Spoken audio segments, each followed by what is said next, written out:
Yeah, good morning, everyone. Am I audible? Good morning, sir. Yes, you are audible. Yeah. Yes, sir. Yes. Okay. Yes, you are audible.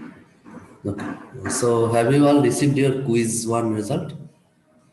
Yes, sir. Yes, sir. Yes, sir. How was it? Nice. Very nice. Okay, great. So, question of quiz one was easy, right? Yes, sir. Yes, Yes. sir. Yes, sir. It was good. Excuse me, sir. Yeah. If I have some, you can say, doubt that I didn't get score as per my expectation, then what to do? Okay. Uh, you can tell me which question are you talking about? No, it is not for math. It is for statics. Oh, then you should post it in discourse of stat. Okay, okay, fine, fine. Yeah. Okay. Okay. So till week 6, I think all the doubts are clear, right? Do you have any doubt till week 6, which we need to discuss? Kernels. Kernel, okay. Kernel image. And have you start looking at this week 7 contents? Yes. Yes, sir. First week, first lecture I have. First lecture you have Hmm. seen. Okay. Okay. So Excuse me, sir. yeah. Sir, can you solve graded assignment last questions which are which are that type of Week questions? 6 graded? Yeah, yes, sir. Last and second last questions. Because I was not able to solve that. Okay. Let me see what was that. Is it a part of competency question? No, right? Yes, sir. Yes, sir. Those are word problems. Here I am saying this is the last question. Are you talking about this? Sir, I'm Screen not is not able visible, to. sir. No, I'm not able to see. Oh, let's see. Okay, 1 minute. Now can you see? Yes, sir. We can say. Yes, sir. So are you talking about this question? Yes, yes, sir. These there were three questions of this group. All of these, sir. कौन सी class है? कौन सी class है? First या second standard का तो KG first का तो paper ही नहीं होता.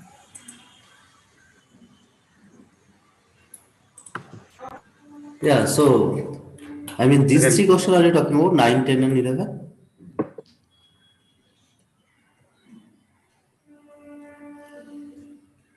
Hello?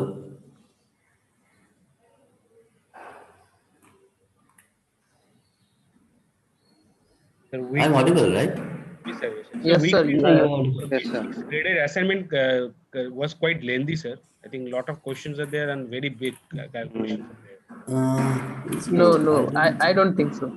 Yes. Yeah, okay, let That go was there. very lengthy. But yeah, so if you see this last question, okay, T is linear transformation which is given like this R3 to R2, then you have to find this matrix of T and basis of range and basis, all these things you have to find. Okay, so let me write that 10x plus 3y and 9z.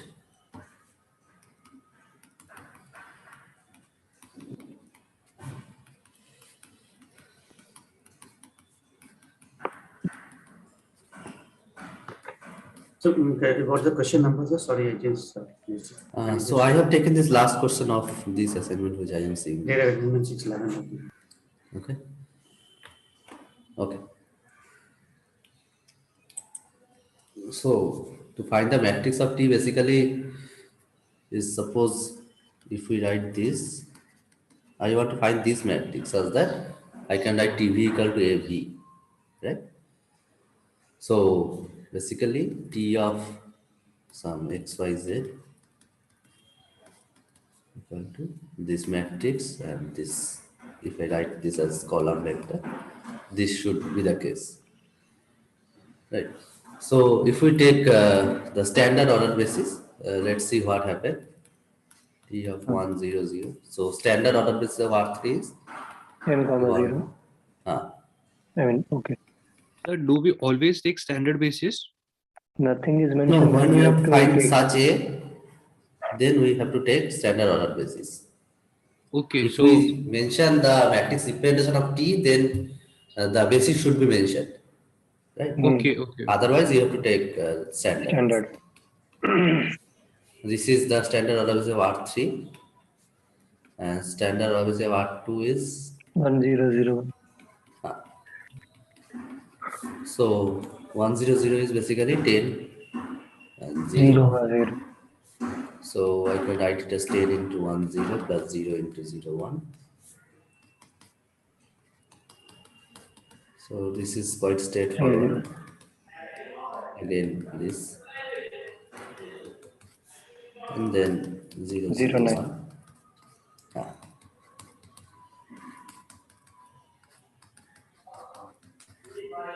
Okay. So if I write the matrix, what I will get? Right? This will be our matrix. Now you can check that this will indeed the case. So what is A of A into B? That is 10, 3, 0, 0, 0, 9. You don't. I shall do that.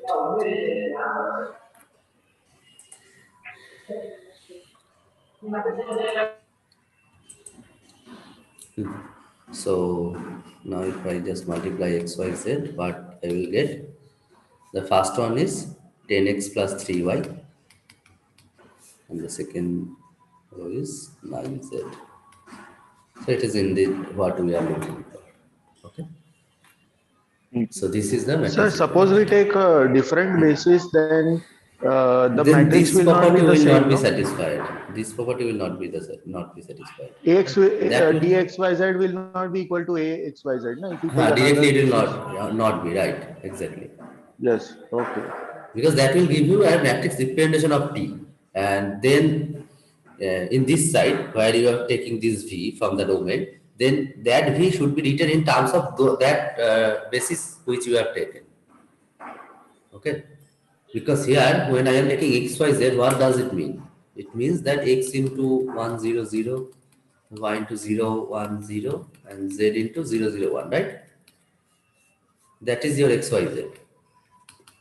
Now, if you take different order basis, suppose you are taking 1, 0, 1, 0, 0, 1, and say 0, 1, 0, this. Then you have to express this xyz in terms of this standard order basis. You have to find what is alpha, beta, and gamma. You have to find all this to express xyz. And with respect to that, your image will come, right? So That's there why is no these two will be specific different. there is no specific A for every transformation. They depends on the ordered basis which we take.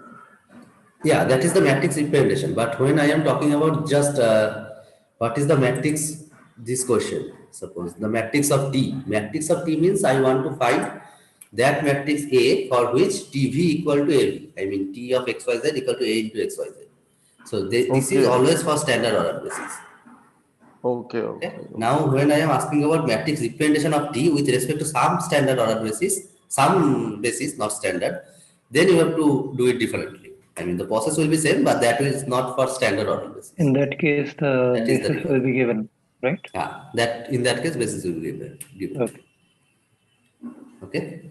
Also in the EMQ type questions in this week Mhm. 6, there was question number 3. I am getting 4, 7, and I think 9 optional. Okay. But I think this was a wrong answer. Question number 3. This one, right? So T of X is this, which are the following? Okay. Okay, so let me finish this one and I will come back to this. Okay, first. Then tell me what is the kernel of this matrix, the kernel of this transformation. Anyone? Mm. So Txyz was 10x plus 3y and 9z. What was the definition of kernel of T? T of xyz is equal to 0. 0. All such v such that T of v equal to 0. Yeah. So here this should be 0, right? 10x plus 3y is 0 and 9z is 0. Z is 0. So that means from 10x 9z is is 0 equal means to z minus is always 0 And x is minus 3 by 10. and By x is minus 3y by 10. 10. Now if you want to write it, so this is your Minus 3. 3y by Okay, 10. so I am taking y to be 3, then y to be t, and this is your t, and this is your kernel of t, right? Okay. Yes. Okay. If I take sir y basis, then it will be also same, no, sir? Like So now you can also write y to be minus 10x by 3. yes. Then the same thing will happen. So this is minus, so first of all this is t, then this will be minus 10 t by 3 and this is 0. We These can two are do it same because this anyways, is scalar right? multiple of the first one. Right? Okay. We can do it anyways, right? Either Yeah. x or y. Yeah, because if you take 10 by 3 outside, minus 10 by 3, then you will get this vector. So this is the scalar multiple of the other. Okay. So, sir, like in the kernel, for any real values of t, we would be able to find out like for Exactly. images All these that are matrices, zero. all these elements, yeah. Okay, got it. So, Thank so, you. so based on what which kernel is given the answer, we can select any of these nodes. You should take a look at the.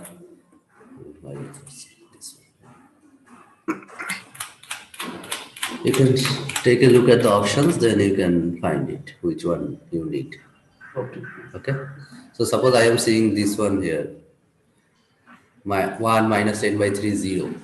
So this is coming from basically this equation, right? Second one. If I take t equal to 1, then 1 minus 10 Minus by 10 by 3, 0. Yeah. So this is the basis of kernel. A basis.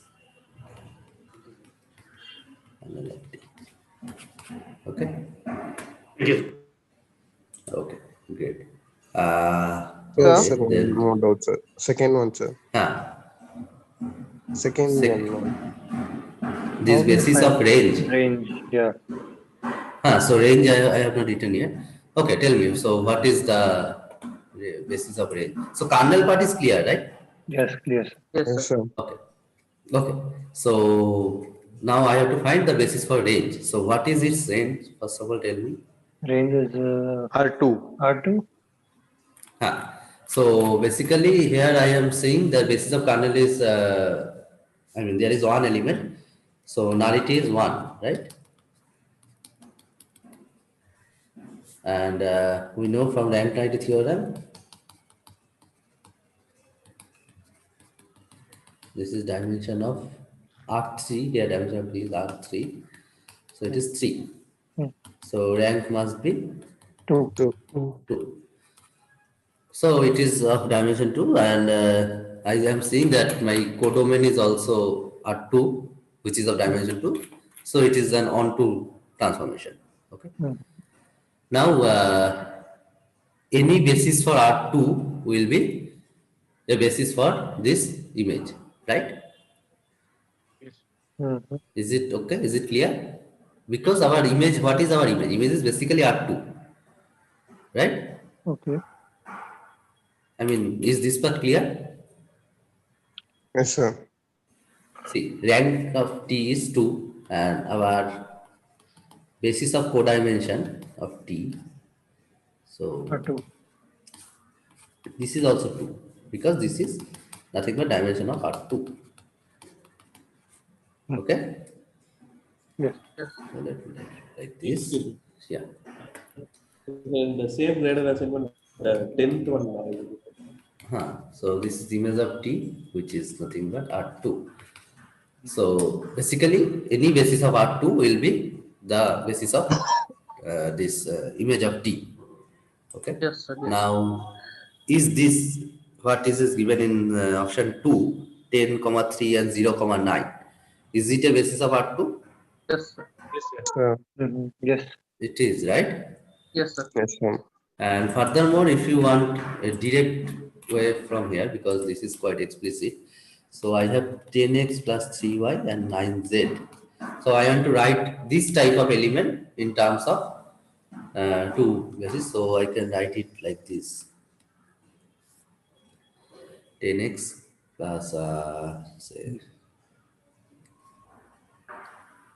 0. So what it is given here? 10, 3 and 0, 9. So let me write it like this.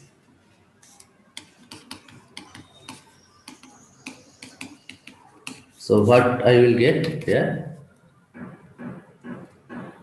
10a. 10a plus 10a only. 3a plus 3a plus 3a 9. plus 9. 9b. 9b. So how this is similar to this? Can we express? Can we find a comma b such that I am getting this type of vectors? Basically, I want to write these vectors as a span of these two elements. Is it true always? Yes, you can do that. Yes, I can do 10 that, equal right? to Because 10 I have already proved anyway, because these two are same. So I want to solve this equation 10a equal to 10x plus 3y in terms of a and b. Okay. I want to find a and b in terms of x, y, z. I can do that, right? So you have to write this a and b in terms of x, y, z. Yeah. So this is so x 10 plus divided by 10, 3 by 10. x plus 3 by 10 y. Right.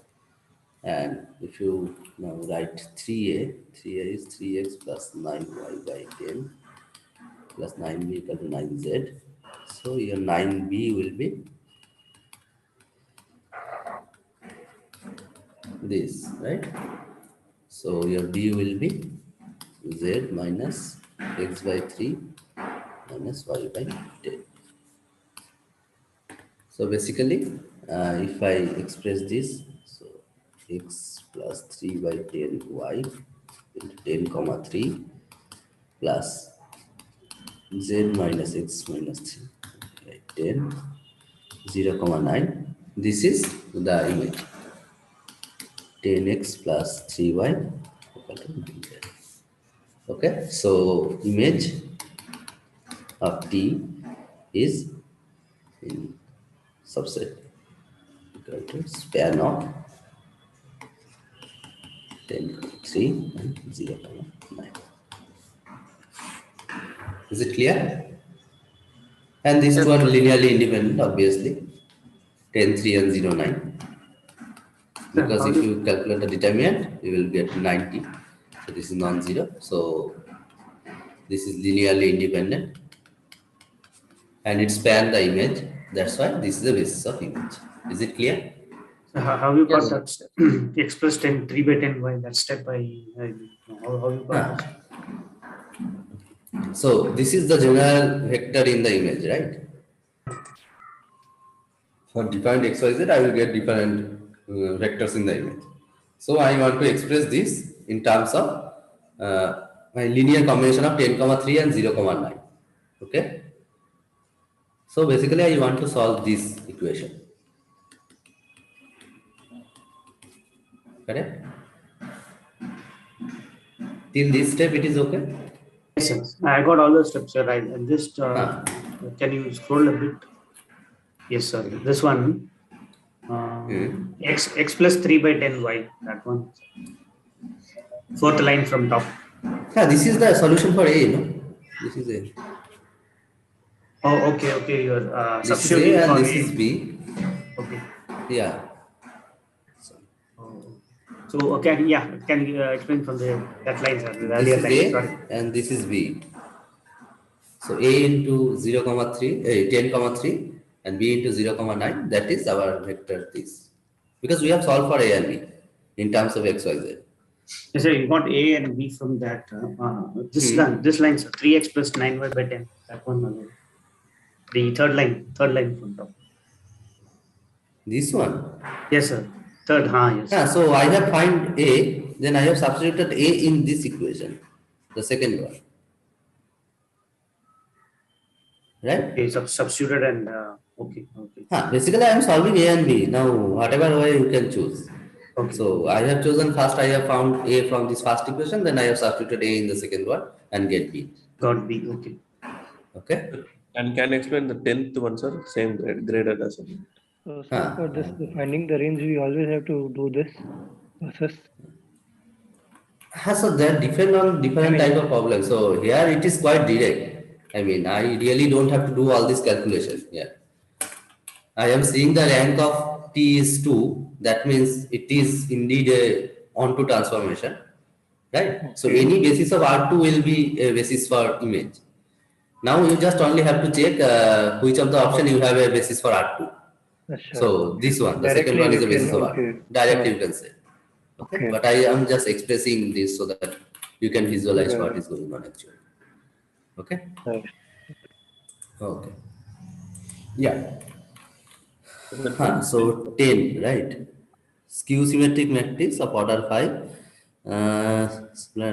T is a linear transformation for TA equal to trace of A. What is the nullity of T? Okay. Sir?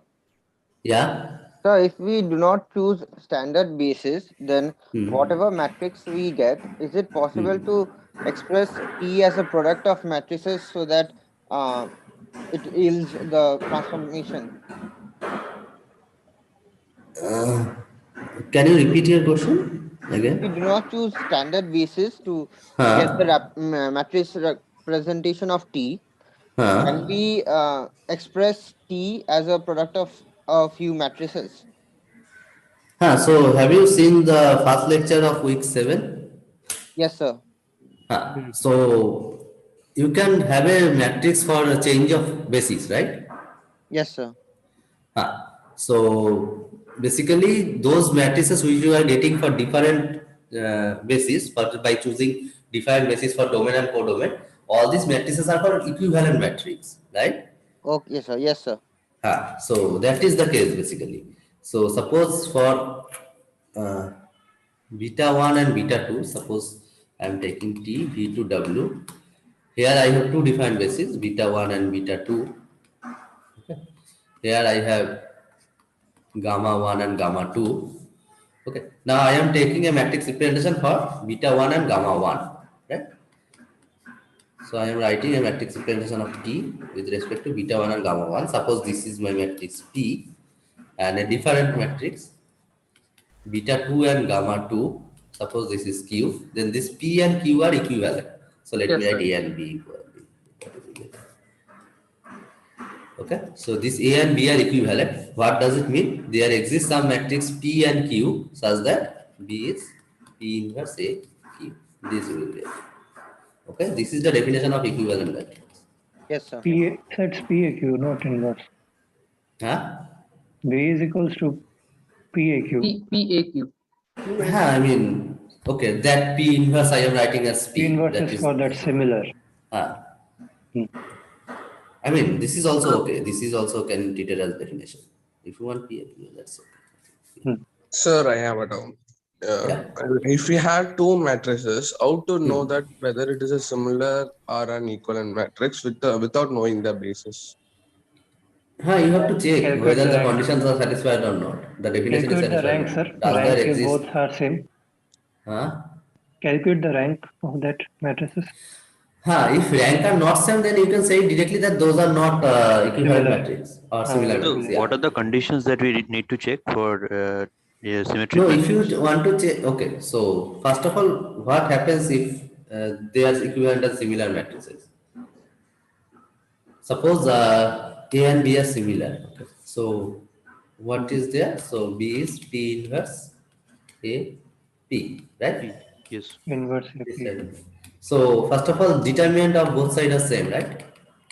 Yes, determinant is same. Rank is also same. Rank is also same. Okay. Now, if you have two matrices, A and B, for which the rank is not same, then you can say they are not similar. Okay. Yeah. Okay. If you see the determinant is not same, then also you can say the matrices are not similar. But suppose those two matrices are similar, then by seeing this condition, you cannot just apply. You have to find P for that matrix. Okay. Suppose I am giving you 1, 0, 0, 1. And So no, there is a 1, 0, 0, question 1 in the is. activity, first activity. I will do that. I will do that. Yeah. But sir, if suppose determinants are non-zero, then rank will be, suppose it's a 3 cross 3 matrix, then the rank will be 3 only, no? If determinant is not non-zero. Yeah, right. But that is the question. Even if the rank of two matrices are same, then also those matrices may not be similar matrices, right? Because this is one-way condition. This is not the other way. Other way may not be true. Okay. So then suppose how rank will- of, okay, let me finish that. Suppose rank of two matrices A and B are not the same. Sorry. Suppose you take two matrices A1 and A2. Okay. Suppose you have rank of A1 equal to rank of A2. Even in that case, A1 and A2 may not be similar. How, sir? But Huh? sir, they will be equivalent, right? Why? No, sir. How can you say that? If rank is same, then also they are not same. Because this is one-way condition. That's what I am saying. If there may not exist such P. There may not exist such P. So if rank is same, the determinant may be different, so they may not be similar. If rank, even if rank is same, the determinant may be different. Determinant may not be equal. Yeah, that is also true. I mean, suppose a 3 cross 3 matrix. In those cases, rank is for one rank is both of them rank is 2. Then determinant must be same, right? Because both of that case. Yes, sir. Determinant must be zero. same. Because if it is non-zero, then same. But if it is zero, then both must be zero. But suppose rank is they have full rank. I mean, rank of both matrices are 3. Okay, then the determinant can be different. Yes, they can be different. Yes. Yeah. So So if a rank are unequal, then they must not be equivalent. If they are not equal, then you can directly claim that they are not equivalent because this is the negation of this condition, right? Yes, sir. Yeah. So So, sir, once how you to get know that whether rank two is not matrices- same or determinant is not same, then you can directly claim that those matrices are not similar. So, But sir, the how to converse is know not. whether how the two matrices are similar or equivalent? How to know by seeing it the matrices By seeing it, you cannot directly say. You have to find these matrices P and Q. You have to write the matrices P and Q in general form and try to solve whether such matrices exist or not. There is no other way. Can you do an example? So activity question 7.1. Yeah. The follow-up to these questions, can we talk about homomorphism and isomorphism? Okay. That is for week 6, I think. Yes, sir. So because week 6 is going on, homomorphism and isomorphism is a basic concept of these week 6. So if we have So time, what I'm can we saying talk that you about can discuss that, but since you have started this, just solve an example of similar example was there in 7.1 activity question. So I was just. Have you tried any example of 7.1? Yeah, Yes, sir. I have solved it, but that was I was not able to find like how to do it. So. Okay. I think 6 or so there was AB and BA, something like the question was there. This one? Yeah, this one. So second, these two are not similar, but the rank and determinant are both same. A and B, the second option. The second option, right? Yes, sir. 2153 and 2312. Okay, let me write this. So if the ranks of the 1 minute. Let me finish that. Then you can answer. 2153. And what is B? 2312. Right. I am asking whether these are similar or not. So first of all, check whether determinant is same. Yes, sir. Determinant of A is 1. And determinant of B is also 1, right? So rank is also same. Rank is also same because determinant is non-zero, so both of them has rank 2. Right. Right. So there is a chance that these two matrices are similar. So now I want to find whether there exists some P or not. So basically this property is satisfied or not, right? So I want to find P such that such that this happens or not, right? So I am taking any arbitrary matrix A, B, C, D, multiply with B. 2, 3, 1, 2. Now you solve it. This is multiply it. 2A plus B, 3A plus 2B, 2C plus D, 3C plus 2D. Okay. Now what is AP? A is 2153. A, B, C, D. 2A plus C, 2B plus D, 5A plus 3C, and 5B plus 3D. Right? Okay. Now, yeah. So 2A plus, basically I got 4 equation. This is one. 2B plus D, this is another. 2C plus D equal to 5A plus 3C. And 3C plus 2D equal to 5B plus 3D. Correct? So from this first one, what I can conclude? B and C should be same. Right? Yes, sir. From the second one, what I can conclude? 3A and B is same. Right? Yes, sir. Okay. Now from here, what I can write? C plus 5A equals D. C plus 5A equal to D. This one. And here 3C minus 5B equals D. This 4 we have written down from here. Correct? Now whether such A and B, A, B, C, D can exist, that is my question. Right? So I can replace D here. Let's see what happens. Sir, if you replace D equals 3A in the third equation, then D equals 3A in the third equation. Okay, I can do that. That is also I can do. Okay, D equal to 3A I am replacing here. 3A equal to 5A plus C. So what I am getting? 2A plus C equal to 0. Yes, sir. Right, then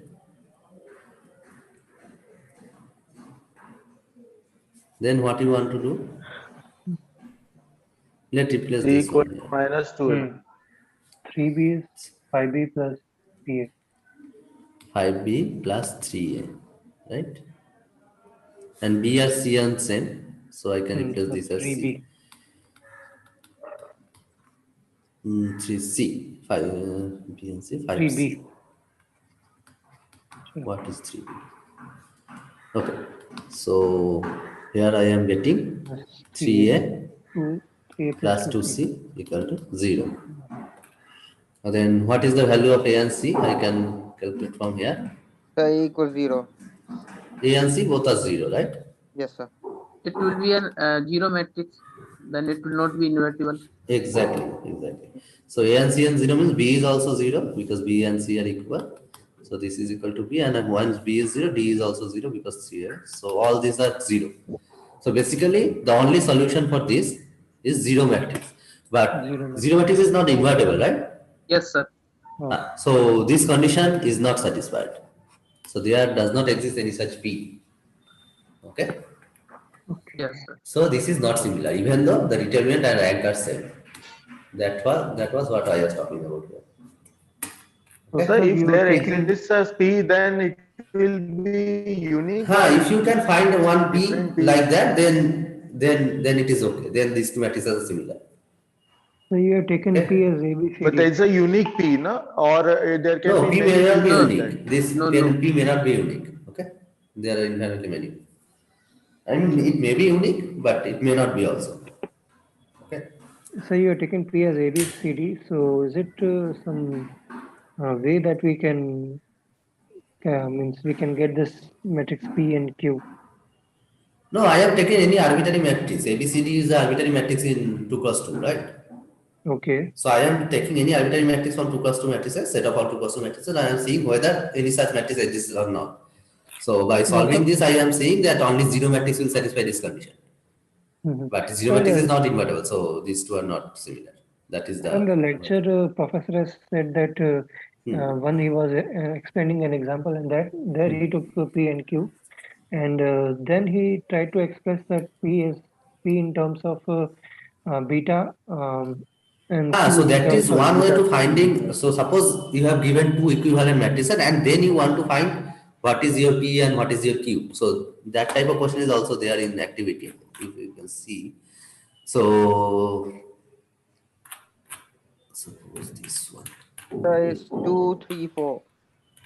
This one, 2, 3, 4. So a linear transformation is given, two different matrices, two different bases for domain is given for R2, 3, and for R2 we are taking standard order basis for both the cases, right? Now you write the matrix A, which is A is basically the matrix representation when at the domain you have beta 1 and at the codomain you have gamma. Right? You can write the matrix A. And similarly, you can write the matrix B when for the domain the basis is beta 2 and for the codomain the basis is gamma. So you get two matrices A and B. Now you know that these two matrices are equivalent, okay? Because they are coming from the same linear transformation, but just the change of order basis, right? Now you want to find what is Q and what is P. Yes, sir. Okay. Now how you can find this? This P is coming from the change of basis matrix from beta 1 to beta 2. Basically, you want to express beta 2 in terms of beta 1. And similarly, the Q will come from the change of basis from gamma 1 to gamma 2. But here, both the gamma 1 and gamma 2 are same. Because for codomain, we have taken the same order basis. Then you can find P and Q like that. And that will be your one of the option for P and Q. There can be many other P and Q. There can exist.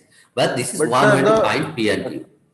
Beta 2 can be expressed in only one way in form of beta 1. So how can P can have many, there can be many options. But that algorithm which I am saying, that is not a unique algorithm. That is one algorithm we know for finding P and Q, right? Okay. But suppose, I mean, what I am saying here, so in this case, you have find A and B. Now, you have two matrices A and B. You want to find P and Q, right? So, for finding P and Q, this is one algorithm that we know. That will give you one P and Q. So but there can be infinitely many. There can be other matrices also which satisfy this condition. For finding P, how can we find that? Like, I mean, we don't know. That's the that is what I am saying. Like this is the one way which we know for finding P and Q. But there can exist some other P and Q also. So if you want to find those P and Q, you just have to write down arbitrary matrices P and Q and solve the equations. So you are saying that A can be expressed, B can be expressed in terms of A with different P and Qs. Exactly. This condition B equal to Q where P, there can be many P and Qs. But this algorithm will give us one of that. But there can be a unique also. But in some there cases, can be unique also. There can be unique also. Yeah, exactly. Exactly. So for finding if it is unique, then this algorithm will give that one. So for finding P, we are expressing beta 2 in terms of beta 1, right? Right. So for that, how can we do that? I mean, I was a bit confused on this. So you write every element of beta 2. So suppose, let me write this. Okay. If you could please. Can you read that? What is Just given? a second. Yeah, just read that, then I will write it.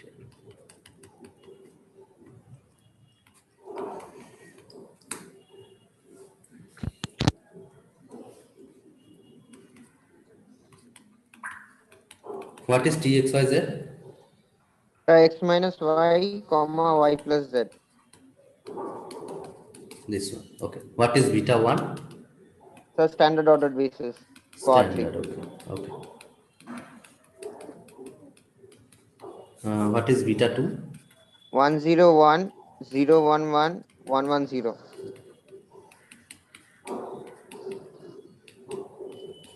And what is gamma?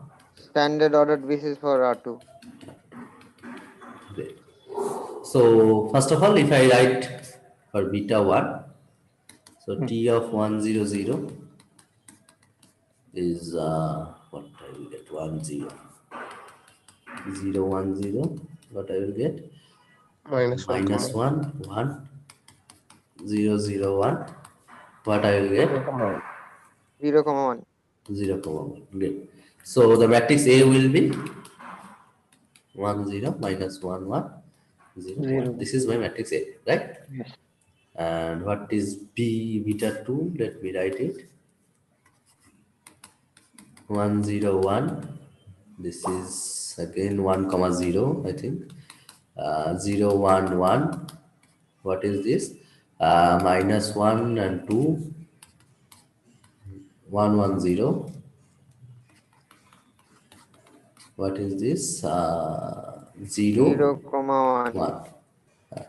So beta is 1, 0, minus 1, 2, 0, 1. Okay. So these two are matrices A and B, which we have got. Now I want to find P. A, P. This one, right? So I am saying express beta 2. So first of all, it is B is 3 cross 2, right? Sorry, 2 cross 3. 2 cross 3. Yes, sir. This is also 2 cross 3. So this is 2 cross 3. This is 2 cross 3. This should be 3 cross 3 and this should be 2 cross 2. 2 cross 2. So I am saying that P matrix can be found by change of Sir, order basis from beta 2. Hello, sir. Yeah. How we determine that it should be 2 cross 2 and 3 cross 3? Please. Matrix Otherwise, multiplication. how this multiplication will be Multiplication defined? won't take place. Yeah. So then P can be 3 cross 2, na? 3 cross 2. If it is 3 cross 2, then what should be this one? 2 cross 2. 2 cross 2, right? It will not be 2 cross 3. Correct? Okay, sir. Okay. Got it, no? Yeah. Okay, great. So this is change of order basis from beta 2 to beta 1. So basically, I want to express each element. So suppose 1, 0, 1. I want to write in terms of standard order basis because beta 1 was our standard order basis. Okay. So this is 1, 0, 0, 0.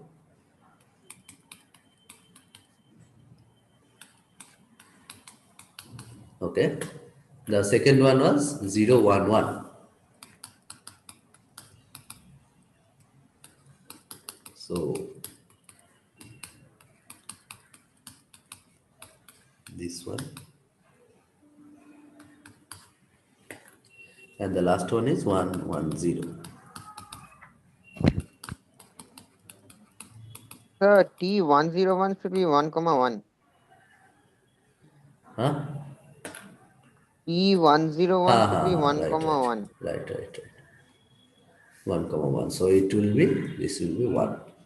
Yeah. Yeah. Expressing beta 2 in terms of beta 1, why not other way around beta 1 in terms of beta 2? You will see why I am. You will see what I am. Why I am doing this.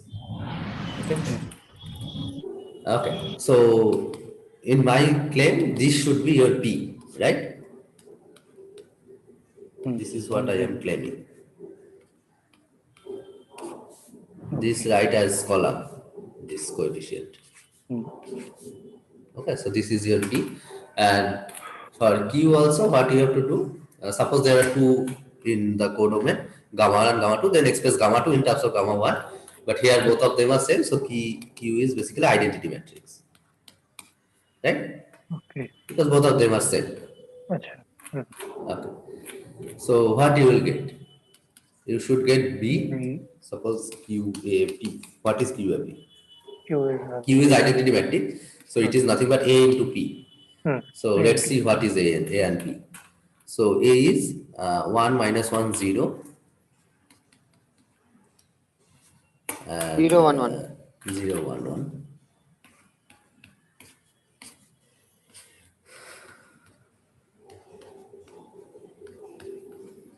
So what I will get? 1 minus 1, 0. 1 minus 1 0. 0. 0. So is this the first row of B? Yeah, it is the Hmm. first row of B. And for the second one, what is this? 1. 1, 2, 1. 1. So is it the second row of B? Yeah. Yeah. So this is your P, right? Okay. So I am getting Q and P such that this happened. Okay. Yes. Okay. So basically, just how you can remember this, that which transformation you are doing. So beta is basically T with respect to which matrices?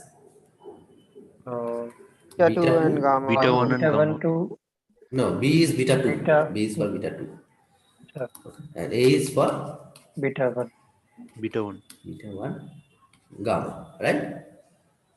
So instead of gamma, you can write gamma 2 and gamma 1 for the I will general. come to that, but for just for this, only focus on this, okay? For Okay. this matrix, okay? Then I will come to the general case. Yeah, now P, what I have done, P is the change of order basis for which one? So Beta 2 beta to 2 and beta beta 1, 1. right? And here Q is for both of them are gamma, right? So basically, just see, you can cancel this. So what you have remained? You have got some matrix which is for gamma and beta 2, which is this matrix. Okay? I mean, cancel means this is the trick for remembering. Okay? This is not some mathematical thing going on there.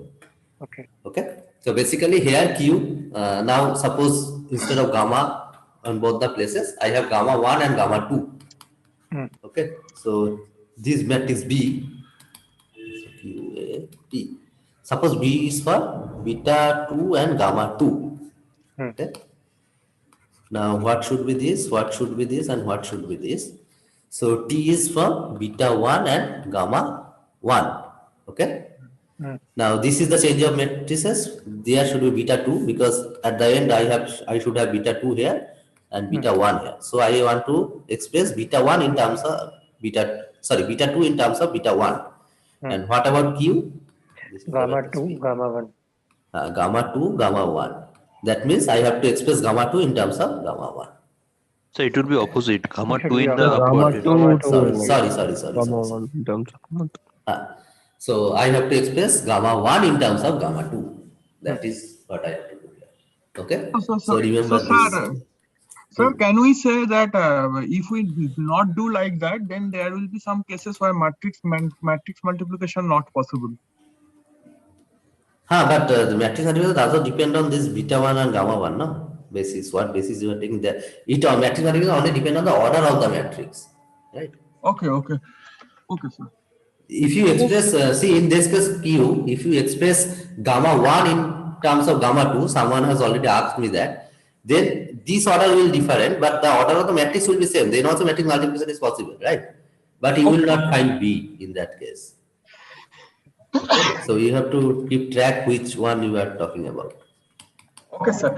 Sir, another thing I am trying to understand, when we say the equivalence and when you say the similarity, so exactly for the both cases, basis and the codomain and domain basis can be changed, but the transformation matrix will be same for the both cases.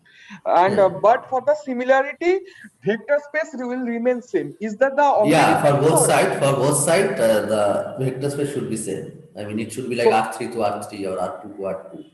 Then, sir, but whatever definition you have given to us, that P inverse A P, that is only for the square matrix. Now, if it is R7 to R7, then how you will get this? R7 to R7 will also give me square matrix, right? 7 cross 7. Oh. It is always giving me the square matrix because okay. I mean, similarity is much more stronger than equivalent. Right? Okay. Similarity is for square matrices and that is for square matrix, and that condition P inverse AP. I mean, that same P should work for as Q and P, like that. right? So similarity is much more stronger than equivalent matrix. So sir, when there is a So in that same question, another Q is given, and it is asked whether this Q can also work. That is what I How was do we saying. find? So How this do way, we? so 1 minute. Yeah, I got your question. Okay. So this algorithm will give you one exact P and Q, right? Because this expression is unique, correct?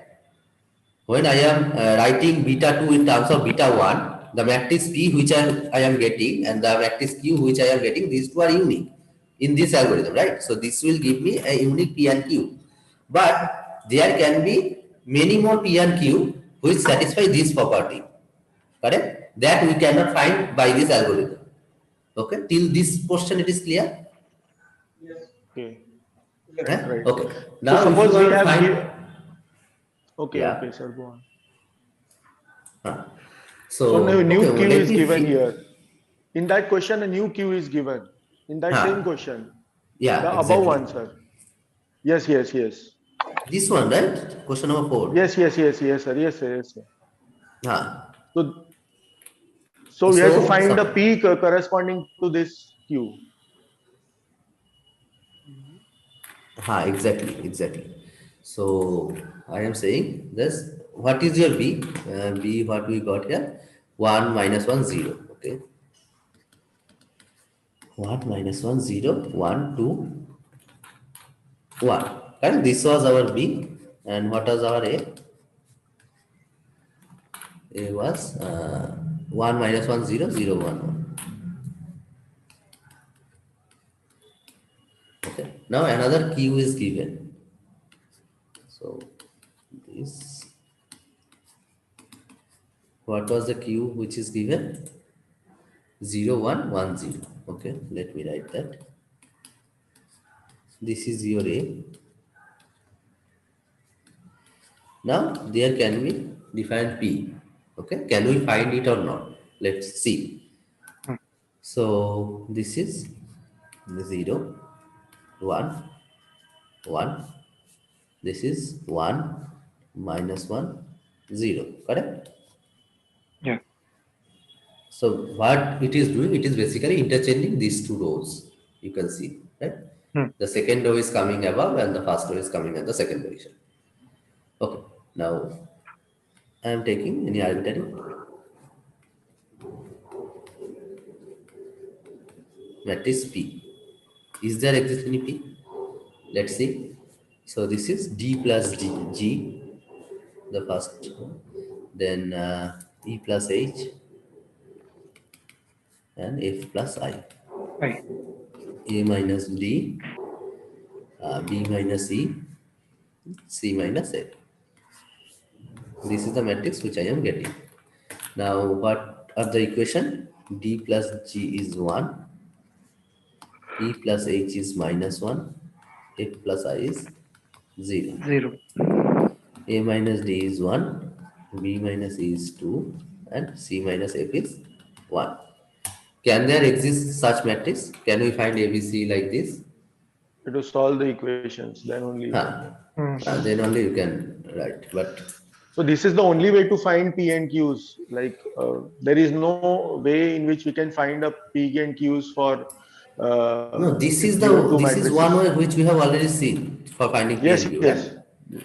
But other than that, there may exist some P and Q, and those P and Q can be find using this equation. You have to write the equation and solve it. So one Q, but Q was already given here. That's why we could find P. Yeah, that's why it is easy to find. Yeah, right. But suppose Q is not given, can we find P and Q such that the two equivalent matrices satisfy the P and Q? No, I mean there is no direct algorithm. Then also you have to write in place of P, you have to write some X, Y, Z, W, suppose this matrix. Then you have to write all the equation and solve it. There is no other way. Then it will be complicated because exactly. So such questions will not come. Like no, actually, see, I mean, if you just given two equivalent matrices, you see some two equivalent matrices for some cases, and you have to find some P and Q. Then you already know an algorithm, right? But so you have already one set said of P and Q. Tell me. You said that in some cases P and Q may be unique. is there any special condition in which these P and Qs are unique? No, we cannot say that. Okay. We cannot say that when it is unique. For checking for the uniqueness, you have to check this equation. There is no other way. Okay. One way is to expressing the basis of beta 2 in terms of beta 1, and that you said that we can do that. And one is if Q is given and we have to find P, you are telling this way. Similarly, suppose P is given, you have to find some other Q, then some also other you Q. can do this. So there are also other ways from which we can do this P and Q calculation. There is no direct way. I mean, we can. There is no direct way. I mean, at this point, there is no direct way. But actually, in machine learning, you will learn. Sorry. Go ahead. So, sir, I was saying that there's no any direct way. So we can't do that hit and trial method to say that This is B a kind of hit and trial method. I mean, this is an indirect way, but one direct way is that will be feasible, right? I mean, no. You have to write the equation, then you do hit and trial method. Okay. Yeah. Sir, So what I was saying? Particular Q. Yes, sir. You are saying. For one particular Q, there will be a unique Q P, no? For one particular Q, there will be a unique May not P. May not be. Okay, for one particular Q also there can be many P's. Because this even see this set of equation may have infinitely many solutions. Okay. So your P will be changed, right? So what I was saying is in machine learning, you will learn when you study the eigenvalue and eigenvector, there is a process called SVD, singular value decomposition. Okay. So there will be a particular algorithm for finding another set of such P and Q. But that is something different. That is not exactly the same. But there will also see an algorithm for doing this. Okay. Sir. Yeah. If the rank of two matrices are equal, then we can say that the matrices are equivalent, right? Is it always? Yeah, I think so, because we can reach the Gauss elimination form such that one can be reduced to other. So yeah, equivalent you can say, but similar you cannot say. Yes, sir. And sir, please solve question number 3 of bonus activity. Of week 6, right? Yes, sir. Let me finish this, then I will. I think with 6, the question number 3 has the issue with the answer. Yes, right? sir. Yes, sir. So, yeah, there is an issue. We have to correct that. I have seen that yesterday night. There is an issue. Sir, in this they have said that given two equivalent matrices, we can convert one to other using row and column operations. So is that one way of knowing whether we can convert one matrix to another, whether two are equivalent or not, by doing row and column operations? Can we do row and column operations on one matrix to know whether it can be converted to other matrix? Is that possible? Can you repeat your question? Okay, let me finish this, then I will take that question. Okay, let me finish this, otherwise this will not be finished. Okay, can you see, can you give me an example of P who is satisfy this, all this equation? What are A, B, C, D, E, F, G, H, I? Can you give me such example? E equals 0 and H equals -1. A is 2, D is 1. Start from A. What A can be? A can be 2. A1, D0. A1, D0, okay. Then Z is also 1, right? Yes, G sir. is 1. Okay, then? B 2E0. Okay. But remember this P has to be invertible also. Yeah. Okay. No, sir. It may not be. Equivalent matrices, yeah. It may not be, right. 0 and H should be -1. P has to be invertible, sir. F should be -1. That's what I was saying, but okay, first let me see this, what it is coming. What is F C and I? F should be -1 and I should be +1. Yes, sir. C equals to F C 1 to and F1. I minus 1. C2 F1 I minus 1. Okay, so what is the matrix I am getting? A, B, C, D, E, F. Sir, your E minus F is not verified, no, sir. Huh? E minus F is not verified there. Which one? That is C minus F. Sixth equation, sir. That is C minus F. All C these are minus verified. F. All is verified. All these C. verified.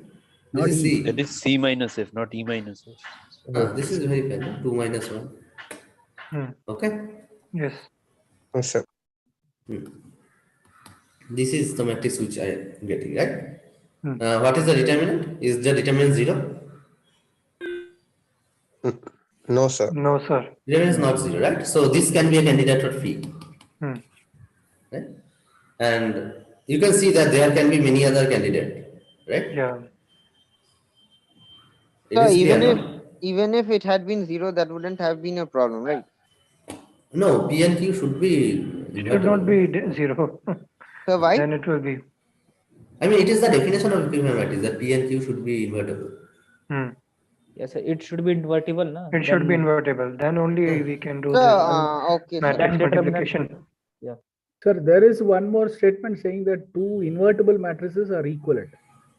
Is that correct? Yeah, you tell me why it is correct. No idea. So I think it's not correct because their order may be different, right? One can be a 3x3, other can be 2x2.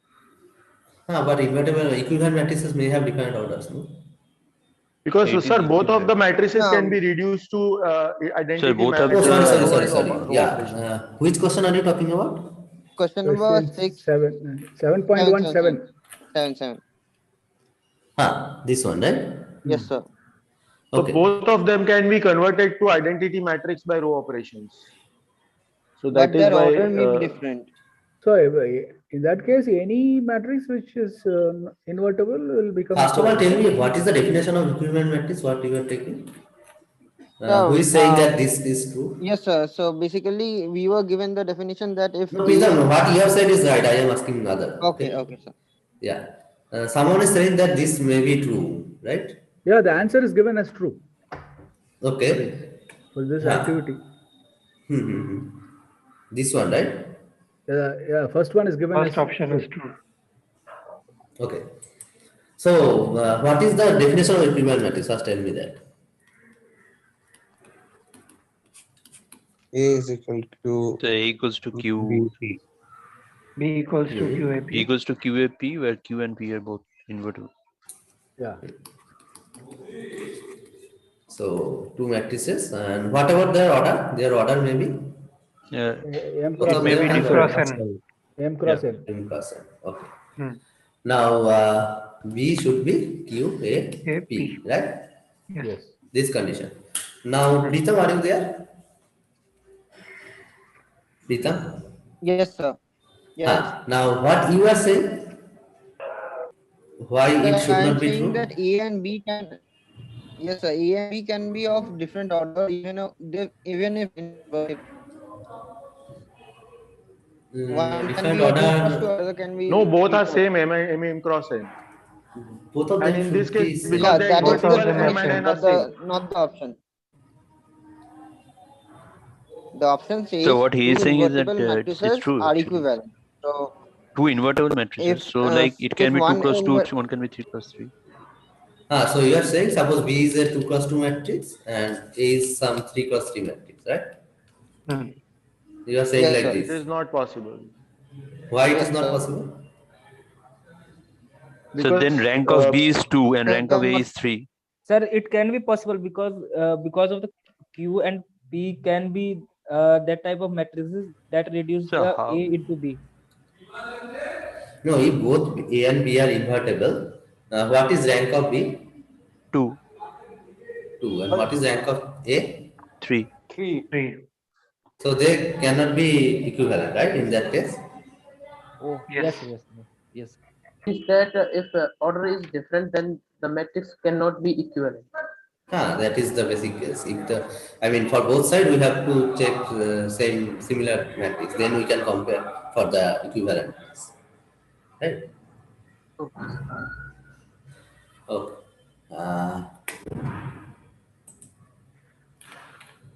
Okay. So this is also done. So that So is if it not is true the same actually, right? order, is it true?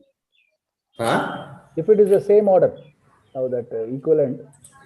Suppose it both of them are same order, 3 cross 3. Then you tell me why it is. Is it true or is it not? Yes, sir, it's true, because rank of both will be 3. Rank of both will be 3, exactly. But it may Why not be rank of similar. both will be 3? Because they are invertible, so determinant should be non-zero. So they have master full rank.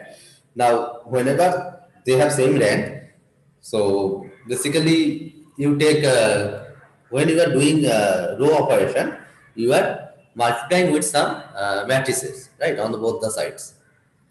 So by row operation, you are, suppose I have matrix A, you are doing some row operation and you are getting some matrix A prime. Then these two matrices are equivalent to each other. Okay. So by converting both these matrices can be converted to identity matrix by row operations. Yeah. So they are that also we can do. Suppose two matrices are given as equivalent, we can try and convert them both into their reduced row echelon form. If their And then reduced row you echelon just form is identity matrix, then we can say that they are equivalent matrices. Right, exactly. And Now- even in now that the case, you thing can is, directly find the matrices, what is Q and what is P. Can you see that? So suppose I am saying, so this is a little bit tricky. If you don't understand properly, it is also okay. So suppose I have a matrix, say 1, 1, 0, 1. Okay. I am doing a row operation, R2 minus R1. Okay. What I will get? 1001. Okay. So this is my, suppose this is my matrix B. Okay. So R1 minus R1 minus R2, not R2 minus R1. R1 minus R2, correct. So can you give me a matrix such that if I multiply with A, I will get B? Can you give me a matrix like that? So Yes, sir. 1 minus We can 1, do the same. so 1 minus 1 and 0, 1. 1, 0, 1. Sir, actually, 1, I 0. can do I the. think 1. Tell me. So what I'm saying, I can do the same row operation R1 minus R2 on identity matrix, and that if I multiply with this, then I will get that. Right, you can do that. You can do the opposite also. Yes, sir. But I am saying I will directly get a matrix like this. So see what I am getting there. Suppose this is my A matrix. So 1. Now this is 0. This is 0 and this is 1. So this is my matrix B. So I can take this matrix as P and Q will be my identity matrix. Can you see this? Yes, So sir. whenever I am doing some row operation on a matrix, the second matrix which I am getting is basically equivalent to the first one. Okay? Clear? Yes. Please repeat. Second matrix means which matrix? I mean, after row operation, the matrix which I am getting, that matrix is equivalent to the matrix which I have started with. Okay. So how Like do you find the P, sir, in this case? How one could find the P in this case? That I don't want to mention. This is basically called elementary matrices. Okay. Elementary matrices. What elementary matrices is? Elementary matrices are those matrices where all the diagonal elements are 1, okay, and all other elements are 0, and at one place, exactly at some one place, there should be some number A. This type of matrices is called elementary matrices. Suppose I am writing E 1, 2, A in 2 cross 2 matrix, in 3 cross 3 matrix. Then this matrix is like this 1, 2. So this is where A is, and all the others are 0. So this is one elementary matrix. Okay, so what this elementary matrix does, suppose I have a 3 cross 3 matrix. Okay, x1, x2, x3, x4, x5, x6, x7, x8, x9, and I have this matrix.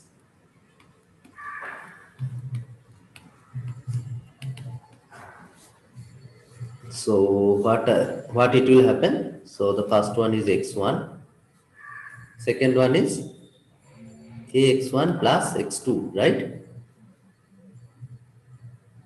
Correct? Yes, sir. Yes, sir. Third one is x3. What is this one? x4, ax4 plus x5, correct? And this is x6, x7, ax7 plus x8, x9, right? Yes. So what I am getting here? Can you see? When I am multiplying this with this matrix Second column A, is changing. exactly, this is one column operation. Okay, when you multiply with the left, you will give a row operation. So this is A, 1, 2. So this is what I am getting my matrix B. Which is matrix B? Matrix B is basically adding the multiply A with the first column and add it to the second column. Right? This is what these elementary matrices are doing. So, sir, what out? Like in the previous example, you have done R1 minus R2. So shouldn't that be Q instead of P? Because I'm doing row operations. So 1 minus 1, 0, 1 should be Q, right, sir? Because I am doing the operation. Yeah, that should be the case. But here what I am getting, I think from that side also you will get the same thing, right? yeah, like you just said that when you did basically here what happened, here if you do the column operation also you will get the same matrix. That's why. Yeah, so in this example it is okay, but I'm saying of general case, like it Yeah, should yeah, in be Q. general this should be P. This should be P, correct. Because I am doing the operation. It should come here, this side. Okay, And okay, this, sir. this side. So this P is an elementary matrix in which you have taken A as -1. Right. Okay. Right. So this is E1 to -1. Right. And as I am doing only constant double row operation, this should be the case. When you are multiplying from the left side, you will get the row operation. When Do we need to the study right side, these you will get the elementary column. matrices? Is it in the course? No, this is not in the. That's why I did not want to say that. But you are asking, that's why I am saying now. But okay, so have you got an idea, right? So whenever I am doing, just remember this part. Whenever I am doing some row operation, there exists some elementary matrices which I am multiplying with the original matrix to get the new matrix. Okay, this part is clear? Yes, sir. Yes, sir. Yes. Yes, sir. Whenever I am doing some row operation on A to get a new matrix A prime, there exists P. I am not saying which is elementary, I am not mentioning. There exists P such that PA is A prime. Just remember this portion. Okay, and P is invertible. Okay, Yes. invertible. There exists invertible matrix P. Sir, any elementary matrix is invertible. Any elementary matrix is invertible. You can see that, right? Yes. Yes. The determinant is 1. Yes, the determinant is 1. Yeah. Okay, so this is showing that if two matrices have same rank, means you will do some elementary row operation and reach to some, suppose full rank, they have some full rank, then you will reach till identity matrices, correct? Then they are equivalent, right? Okay. So That for is the sake But they of may not be similar. They may not be similar. Even if they may not be similar. Definitely, they may not be similar. We have seen an example like that, right? This example. Same rank. Both of them are same rank, but they are not similar. Correct? Sir, if I Sir, have a two matrices, and suppose two matrices of 3 by 3, A and B, and both rank is 2. Okay, is that equivalent? You tell me now. I mean, can they be equivalent? So for me, yes, they are equivalent. Why? Why? Why? Because their rank are same. But how you can find P and Q in that case? So, sir, that is the position this is whatever you discuss in that position. I understand up to this that when the matrix is dimension is equivalent to the row column, but I don't understand this position. If there is a null space is there in the matrix, can this property hold? Yeah, anyone can answer this? So actually, I have a doubt regarding this because in the lecture, sir said that if it is a rank R, so it will be of the row reduction form will be I R cross R and 0 in other, like block matrix. Right. So like I have a doubt, like in the second block, shouldn't there be some non-zero element? The last two blocks will be 0. It is clear. But in the second block, shouldn't there Suppose be some in non-zero a 3 element? cross 3 matrix, okay, rank is 2, and what are the possible form of row reduced echelon form? Suppose the rank is 2. What are the Rank is possible 2. forms? 1 0 0. So last column should be 0. 0 0 is there. Last is always 0. And the first will be 0 1 because if it is 2, and that can be 0 or like I am telling about any other form is possible? Like 1 0 0 1 and AB, like A can be non-zero, A and B. So it can be 2 3 also in the last column. 2 3 is there. It can No, be in anything. the Actually, A 3 1 position and sorry A 1 3 and A 2 3 position, there can be some non-zero elements. Or the third column can be 0 1 0. This, yeah, right? Yes, sir. Yes, sir. Okay. Yes. Great. Good. So these are possible, right? So, okay. Now, suppose I am taking both of them as 0. Okay. Are these two matrices equivalent? no, their null space are different. Null space definition is different. No, same. Null space and rank is same. No, I am saying that the null space is different. Means Null space are different, yeah. Rank is same. Rank is same, but my question is, are these two matrices equivalent? No, sir, because 2 is not equal to 0. So suppose A equal to 2. No, then these are A equivalent because I can take A into C1. Can you find matrix P and Q? I mean Q and P like this to get this matrix?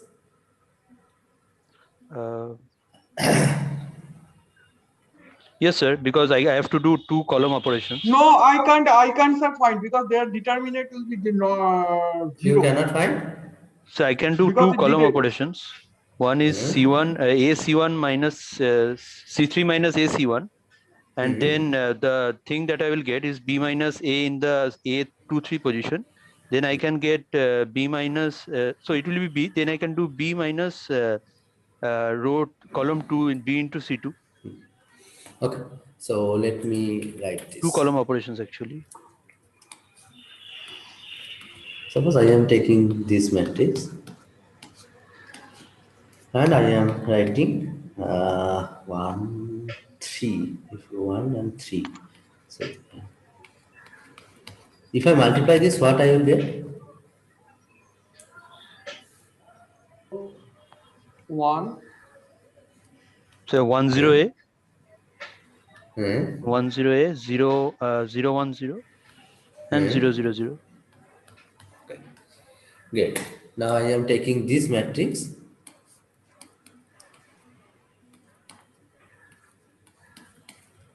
and I am multiplying with this.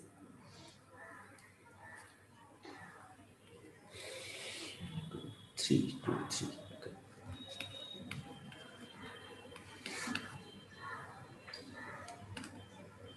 What I will get? First 1 0 A, 0 1 B, and 0 0 0. Okay, so I am getting this matrix, right? This is suppose A and this is A and this is B. This notation you are taking that as B. Okay, so what I am seeing, so this is my matrix B into these two matrices, right?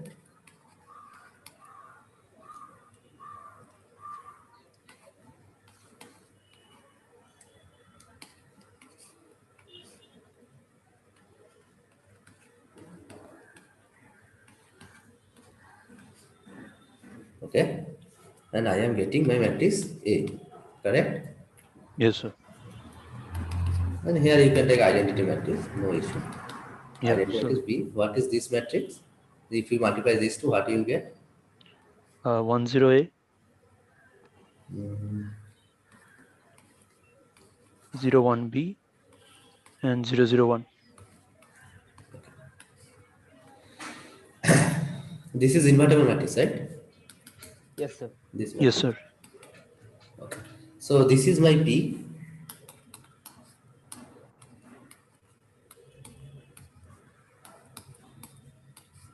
And this is my Q.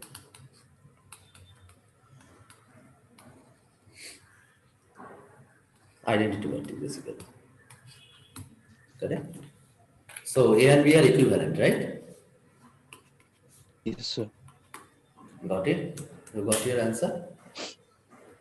Okay, so that means if rank is same, then it will be always same. This It will is be what always Sir has equivalent. talked about.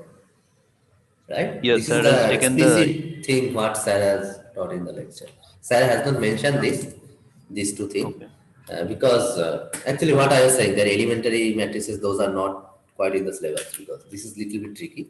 But yeah, Sir, there exist matrices. Like that. Sir has talked about actually the matrix A.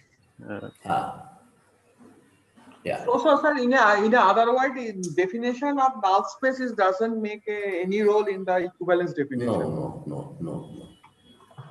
I mean, the explicit form of null space does not really, contribute in the equivalence.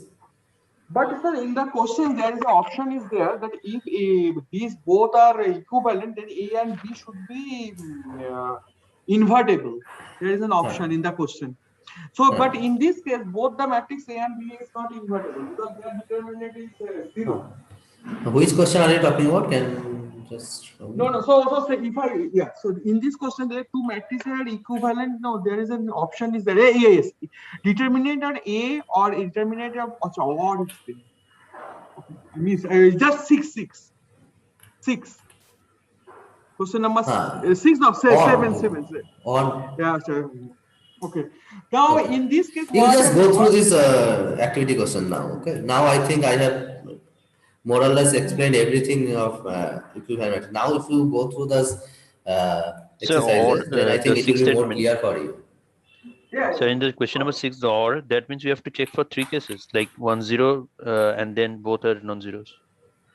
If determinant A or determinant B is non-zero, then A, B and B are similar.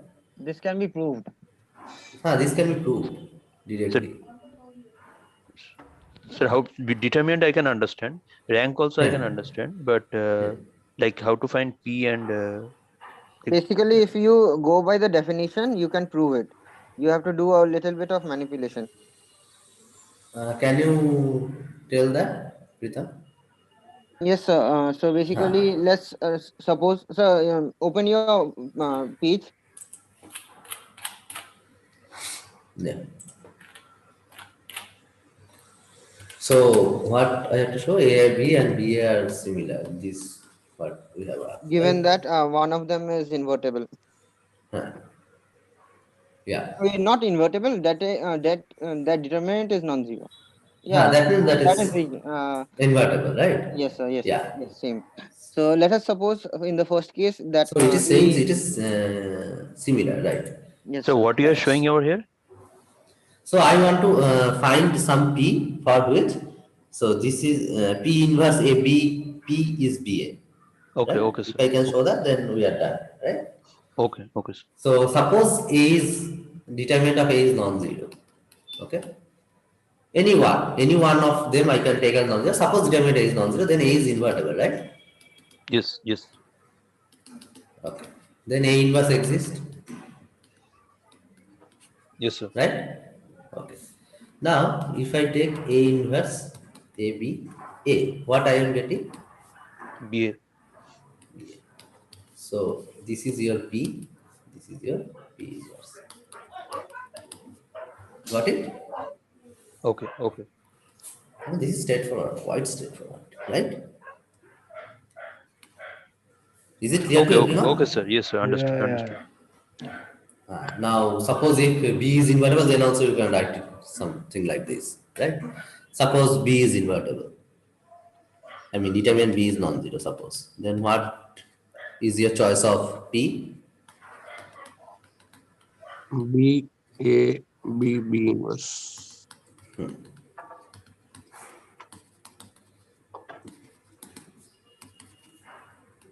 This is your B, right? Yes, sir. So in this case, this is your P and this is P inverse, right? Correct? Yes, yes. Yes, sir. Because B inverse of inverse is B. Yes, yes. Okay. Okay. Pritam, this is what you are talking about, right? Yes, sir. Yeah, good. Okay. So you solve all this question. I am not going to do anything. Sir, can you show your page and scroll up so I have something? Sir, one more question. We saw M by N matrix, right? In one of the questions. Two similar matrices. Can you apply the row reduction or column reduction in that to get the other matrix? Yeah. That is one way to do it. Sir, coming to this, can you scroll up, sir? Can you scroll up a bit, sir, your page? So I have one basic doubt, sir. Very basic doubt. Just scroll down. See, when you have yes, sir. So 1, 0, 80. Okay, let me just mute all, then you can unmute yourself. Yeah, tell me. Yes, sir. Here, the matrix where you mark with a tick, and so how do you know that when you have a matrix? That is the matrix. The inverse of a matrix. How do you know without computing the determinant all just by the look at it, sir? I was thinking like that was this was. Oh, why this is invertible? And then how do we know that it's invertible without doing any computation? So it is basically a. 1 minute. This is triangular matrix, right? Yes, sir. Yeah. For triangular matrix, what is the determinant? The product of all the diagonal values. So what is the product of diagonal values here? 1. Here is 1, sir. So it is invertible, right? Non-zero determinant means invertible, correct? Okay, Or you can expand it by so the if last if you have any matrix diagonal works out to be non-zero, it's invertible. I mean, if the determinant of a matrix is non-zero, then it is invertible. It is clear? Yeah, yes, sir, determinant, but without computing determinant, like let's say. So if it is a triangular matrix, suppose A, B, C, here E, F, G, like this, and all these are 0. This is the general form of triangular matrix, right?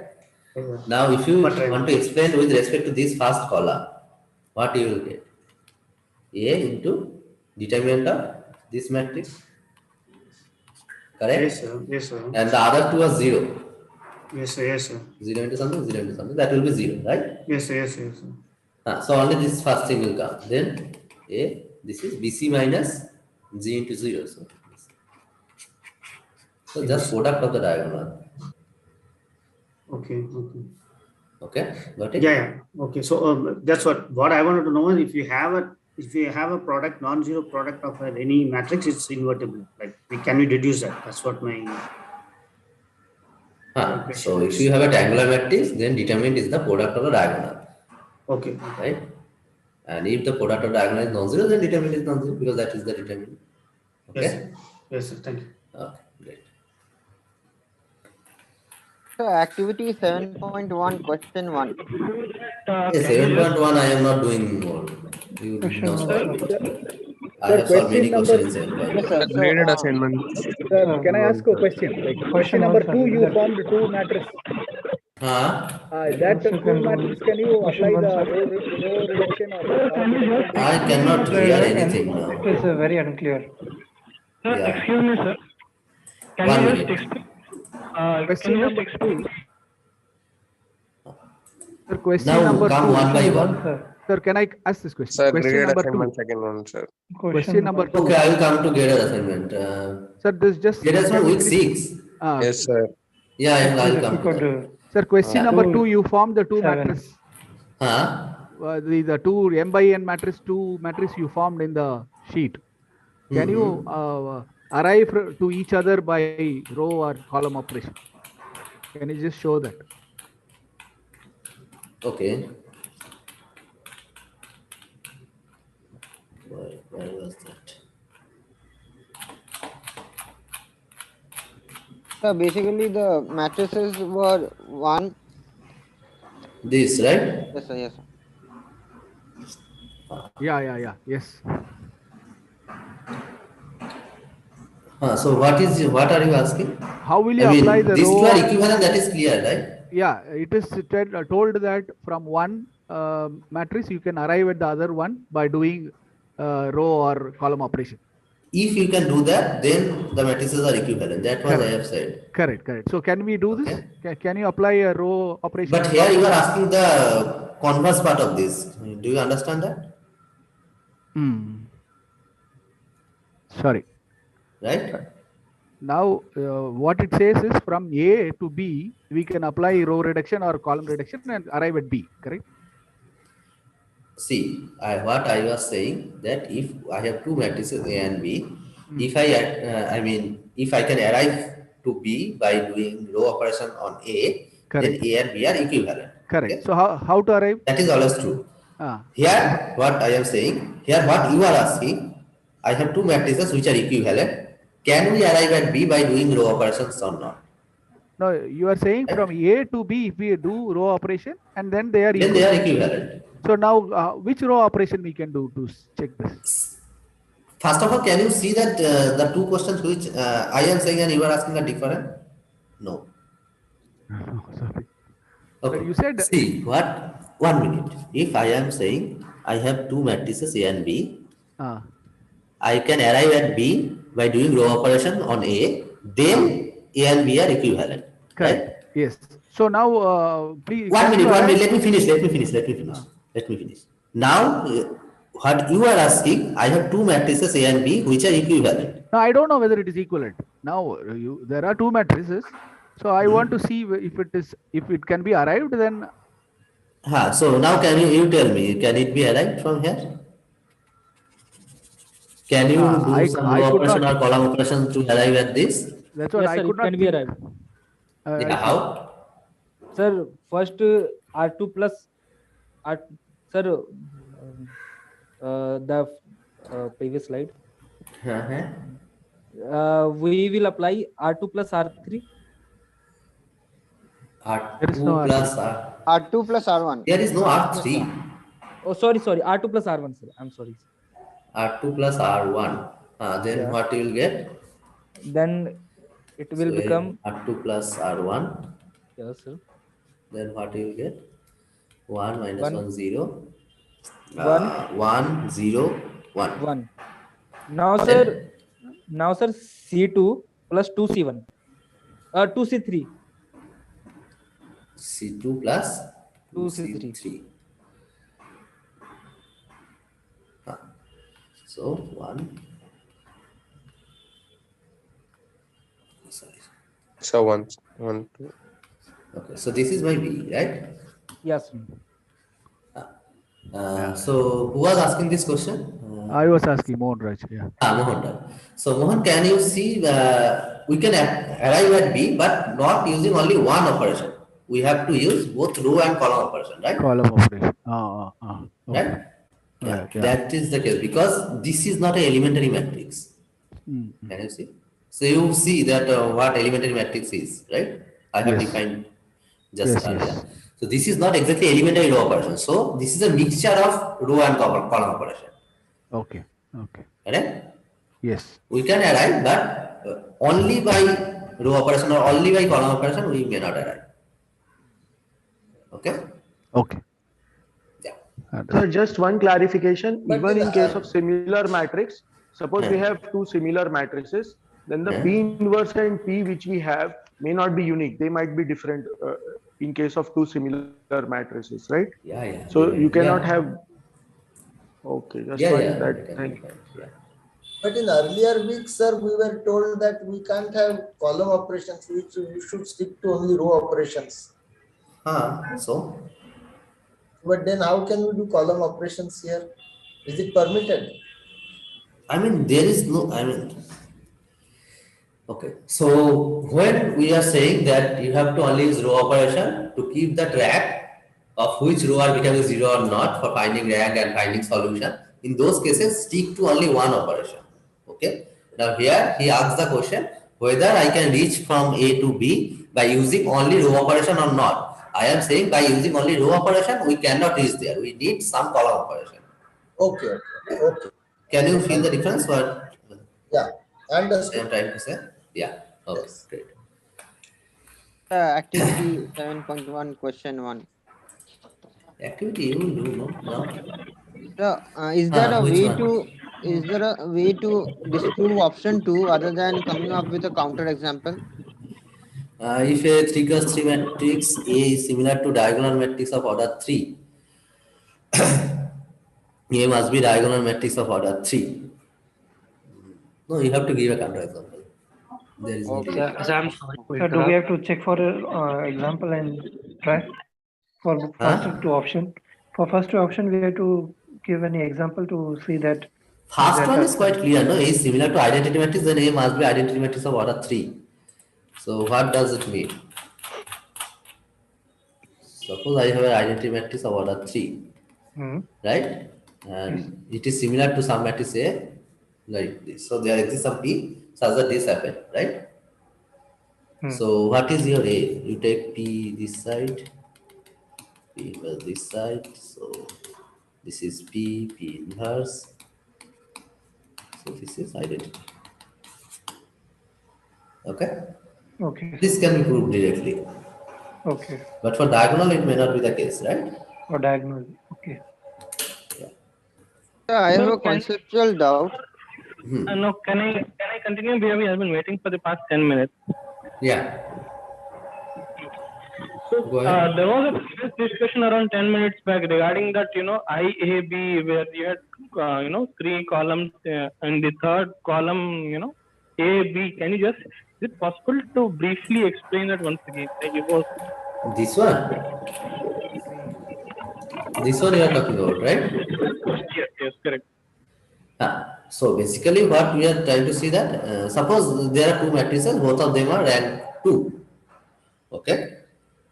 And rank 2 means after some row reduction, we will reduce row operation and we will get to these stages. Right?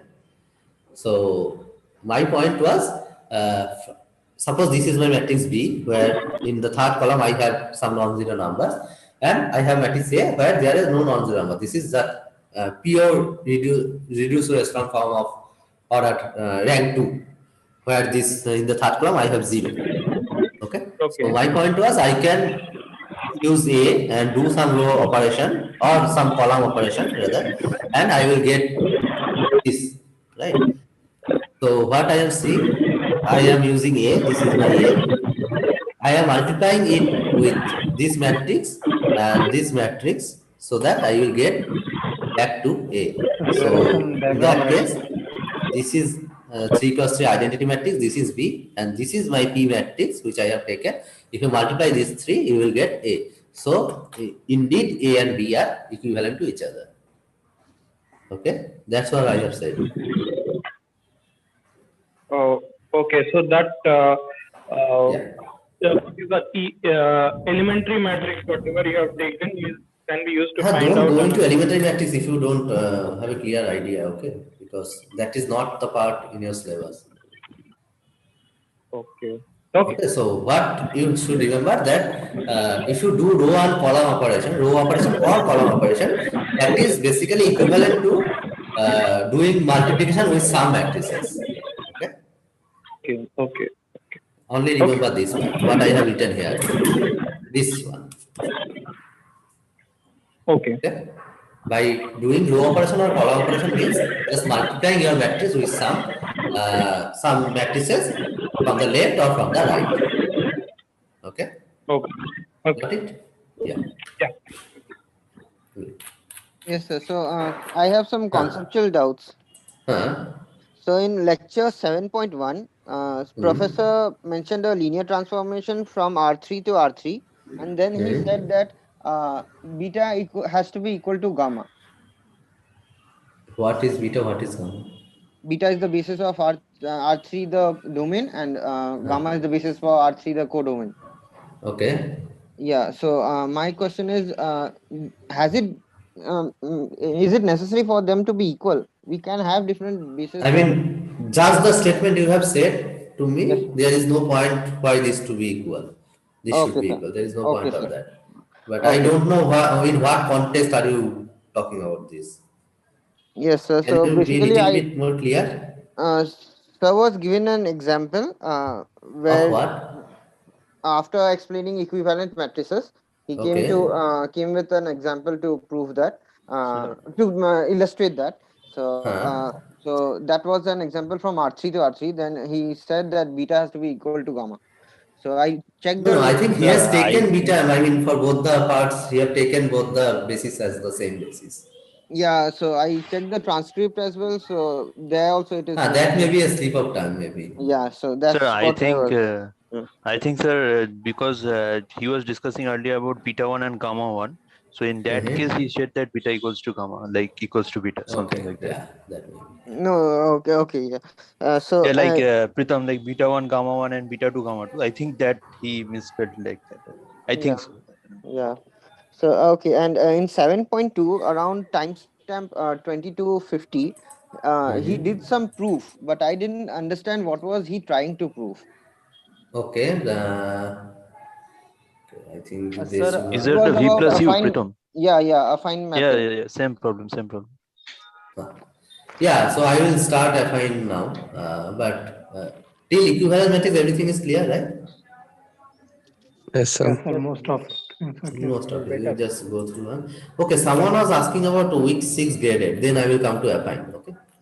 I will discuss affine today and then I will end. Second one, sir. Second one. Graded assignment, which one? Second one. Second one. Yeah.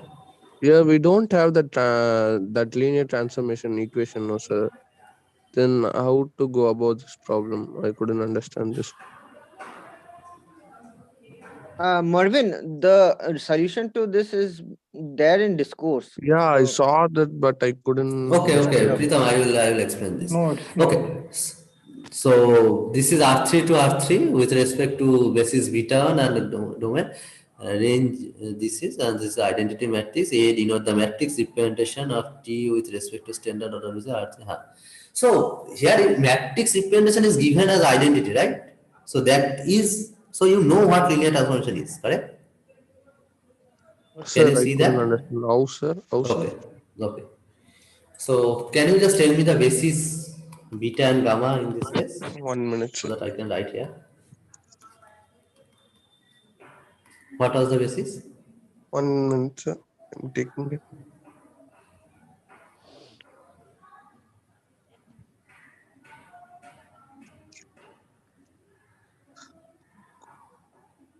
Are you saying? Yeah, yes, sir. Ordered basis. Yeah, so 101 beta, sir. Ordered basis for domain. 101 010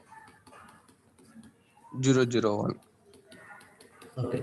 And the gamma values are 100 010 101. This one, right? And you know the matrix representation with respect to beta and gamma is identity, right? Yes, sir. This is given. So my question is, can you determine what exactly T is from this information? See, T of 1, 0, 1. Okay? Yes, sir. It is, so eventually you will get identity matrix. That means 1, 0, 1 0 0 plus 0. 0. Oh. Why I am writing this? Because this coefficient will come as the first column. Column matrix. Right? Yes, sir. Okay, Identity sir. matrix is 0. This. So this will be a first column, right? So this is 1, this is 0, this is 0. For the second one, where this should go? This should go to 0, 1, 0, 0, 1, 0, 1, 0, and 0, 1, 0, 1. And what is this one? Third row. So that Third 0, row. Tell me. 0, 1, 0, 0, 0, 1, 0 plus 0, 1 of 1, 1, 1, 0, 1. Exactly. Okay, Correct. sir. I got it, sir. So T of 1, 0, 1 means this one? 1, 0, 0.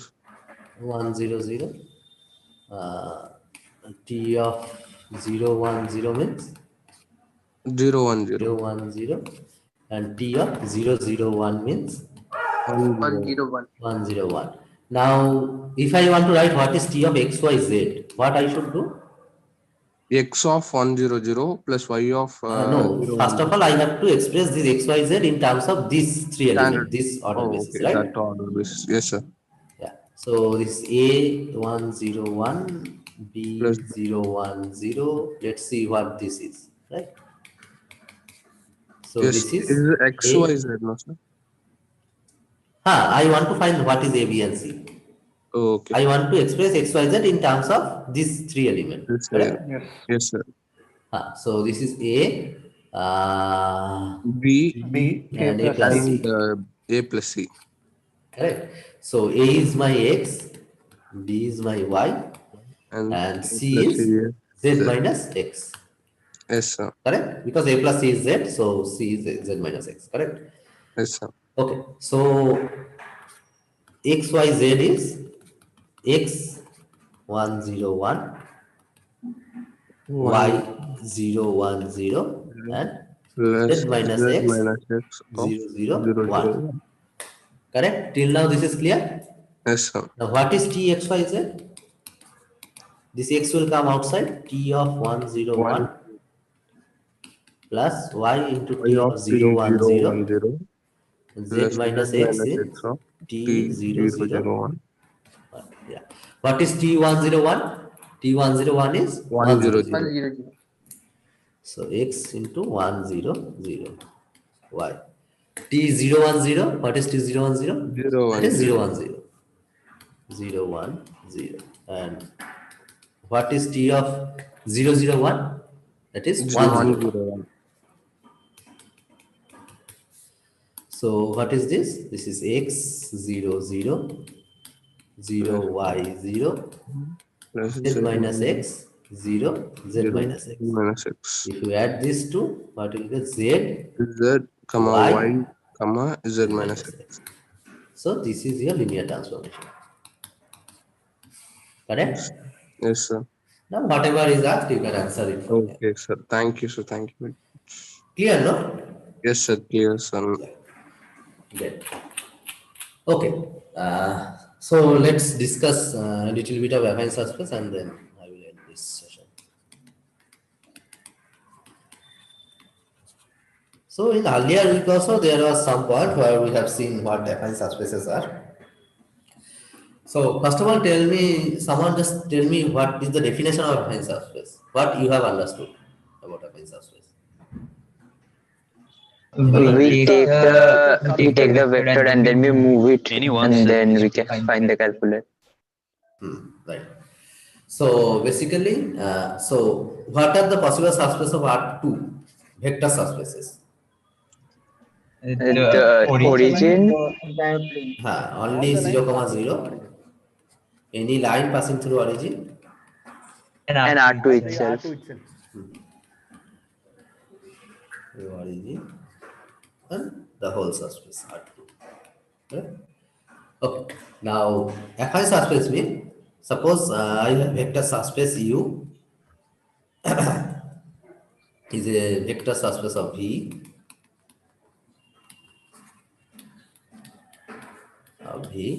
Then suppose I have vector V in V, then V plus U, this capital U, this is called affine subspace. What does it mean? It means that this is the set V plus U, all this, where U is from this subspace, vector subspace. Okay, so we are shifting the subspace basically. So suppose I have this is my R2, and suppose this is going through origin. So this is a vector subspace, right? All the points on this line. Okay. Now I am shifting this with this. So this is the new line which I am getting. So this is my vector subspace. This is U, and this is some shift plus U. Basically, suppose this is 0, 0. Now in this affine subspace, there is no origin, right? I mean, there is no 0, 0 per se. So this is the shift, parallel shift of these vector subspaces. So in case of R2, what are the possible affine subspaces?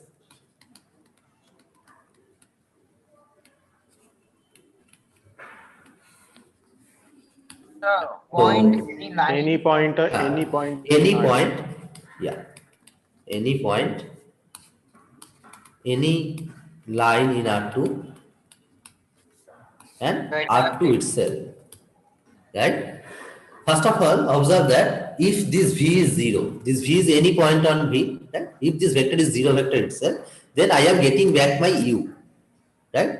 So any vector subspace is an affine subspace. This is always true. Any vector subspace is an affine subspace. But converse is not true, obviously. So origin is also an affine subspace. Any line passing through R2 is also an affine subspace, and R2 is the whole space, so it is obviously an affine subspace. So this till this point it is clear. What are the possible affine subspaces for R2? Yes. Okay. Now tell me what are the possible affine subspaces for R3? All the points. Any plane. And any plane. Right. So any point in R3, any plane, any line in R3. any line in R3, and whole R3. Correct? And this corresponds to the vector subspace origin. This is called corresponding vector subspaces. Sir, 0, 0, 0. Right. Vector subspaces.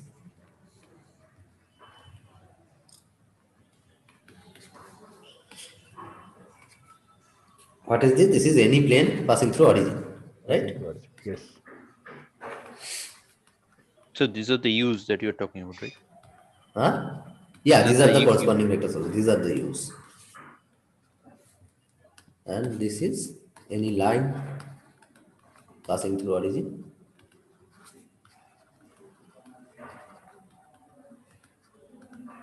And this is obviously R3. Okay.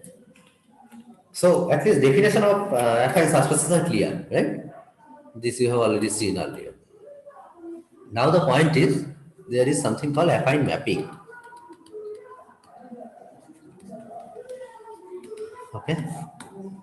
Okay. So what is affine mapping? So we have already done something called linear transformation. Suppose I have so affine mapping will come from the same concept as linear transformation. So suppose I have two affine spaces, A1 and A2. Okay. What is A1? A1 is sum V plus U1. So V is my vector space.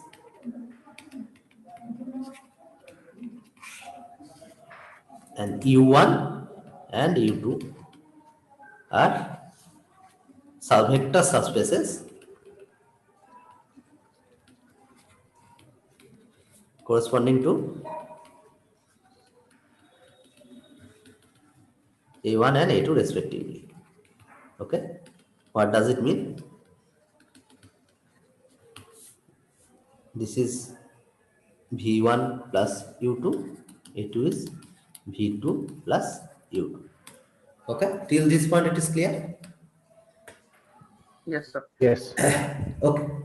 So what was Now I A1 have a and linear A2? transformation from U1 to U2. Yeah. Any doubt till this point? So what was A1 and A2? Affine subspaces. Okay, sir. Some affine subspaces.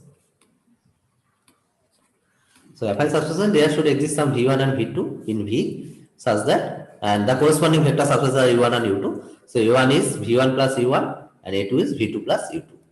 Okay. And T is a linear transformation from U1 to U2. As these are vector subspaces, so this is linear transformation.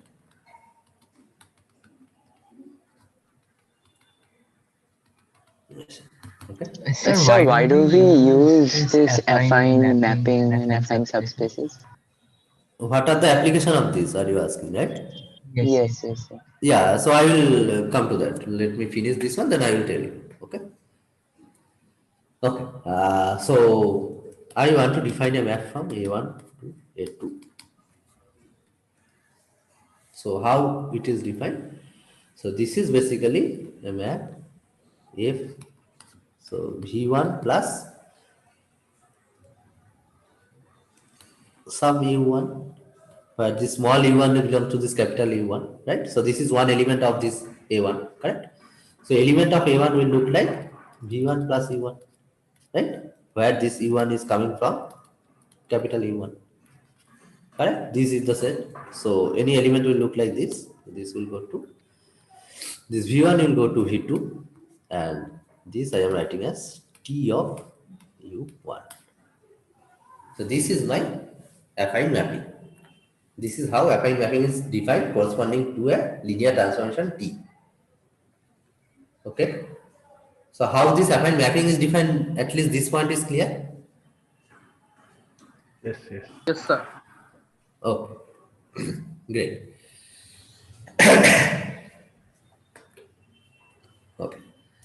So yeah, so this is what is called affine mapping.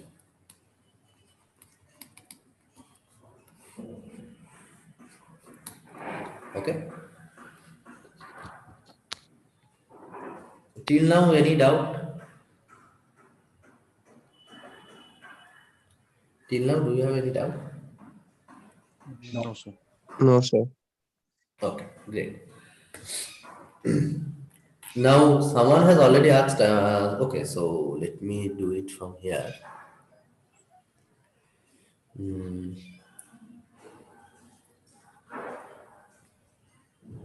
So can you do an example here?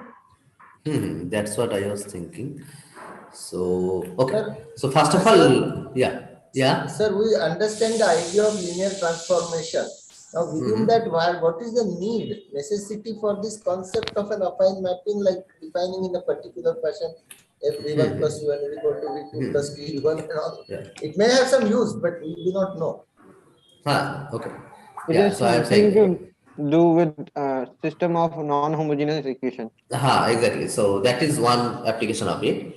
So suppose I have this system of non-homogeneous equation, right? Ax equal to b. Okay. So in this case, what are the solution spaces? Can you tell me? I mean, is there any relation of each solution space with the solution space of this homogeneous system? Yes, sir. So the solution space for the null space that acts as the T of U1 basically. And then we translate it v2 plus t of u1 to get b.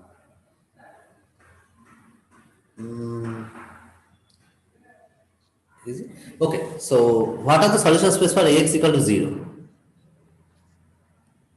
Suppose I am writing Null it space as of A. null space of A, right? So null space is a vector subspace, so I am writing U, this as U, okay? And I know one solution for this, one solution just. Suppose V is a solution for this, okay? That means AB equal to B. So V is one solution.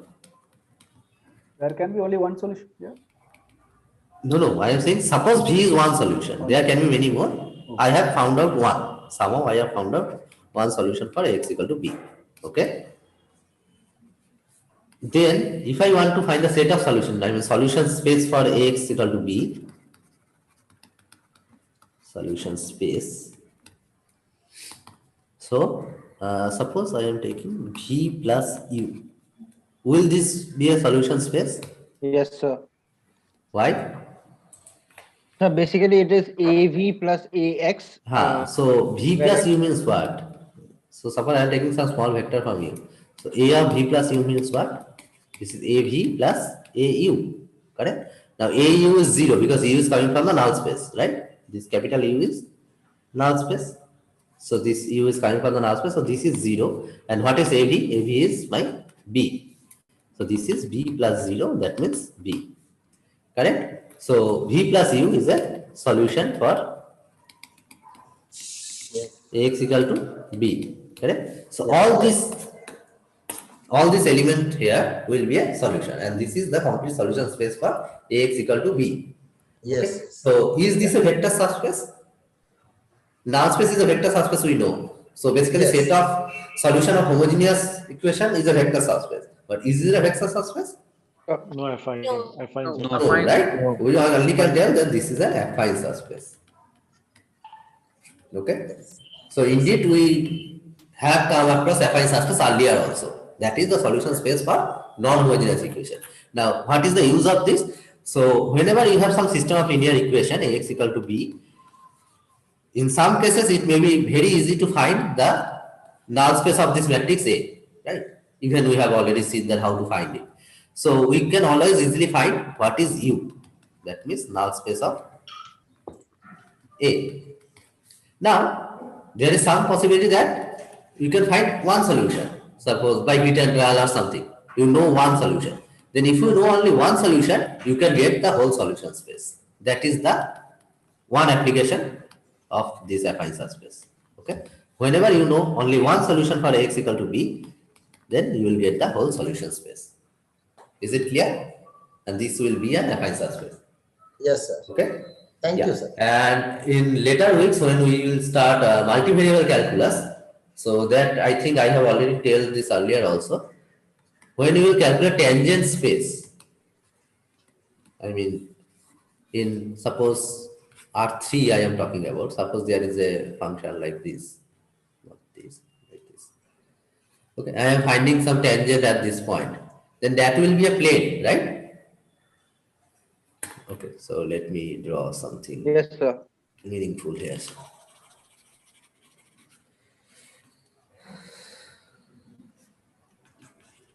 Okay.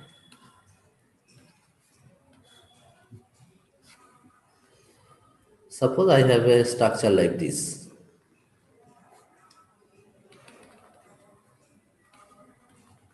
Okay.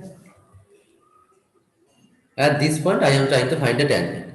Now here tangent means a plane, right? Tangent plane at this point. Now this plane may not pass through origin, right? Yes. I mean, in this case, it is obviously clear that this does not pass through origin, right? So these tangent planes are basically affine subspaces, right? These are called affine planes or affine subspaces. Okay. So in this type of multivariable functions, when I am talking about from suppose R2 to R, there is a function, multivariable function, and I am talking about the tangent space, tangent of F. Then that will give me a affine plane or affine subspace. Now, if I want to relate how two tangent space are related, how is there any map between tangent space of f at this point with the tangent space of f at this point? Is there any relation between these? Is there a mapping between these? Then which mapping are we talking about? We are not talking about linear transformation. We are talking about affine mappings. Correct? Because those are mapped between two affine planes. Correct? Yes, sir. Okay? Yeah. So this is one example, one application of affine mapping. There are many more, but this is what you are going to see in this course within 2 weeks. Okay, that's why I have mentioned this. Okay. So is it clear? Yes, yes. Yeah. Any doubt in this affine So for the mapping that I have? non-homogeneous equation, can you give an example? Okay. I think in activity question there should be some example. No. Then we can take that one. So what happens when there is no solution to the non-homogeneous equation?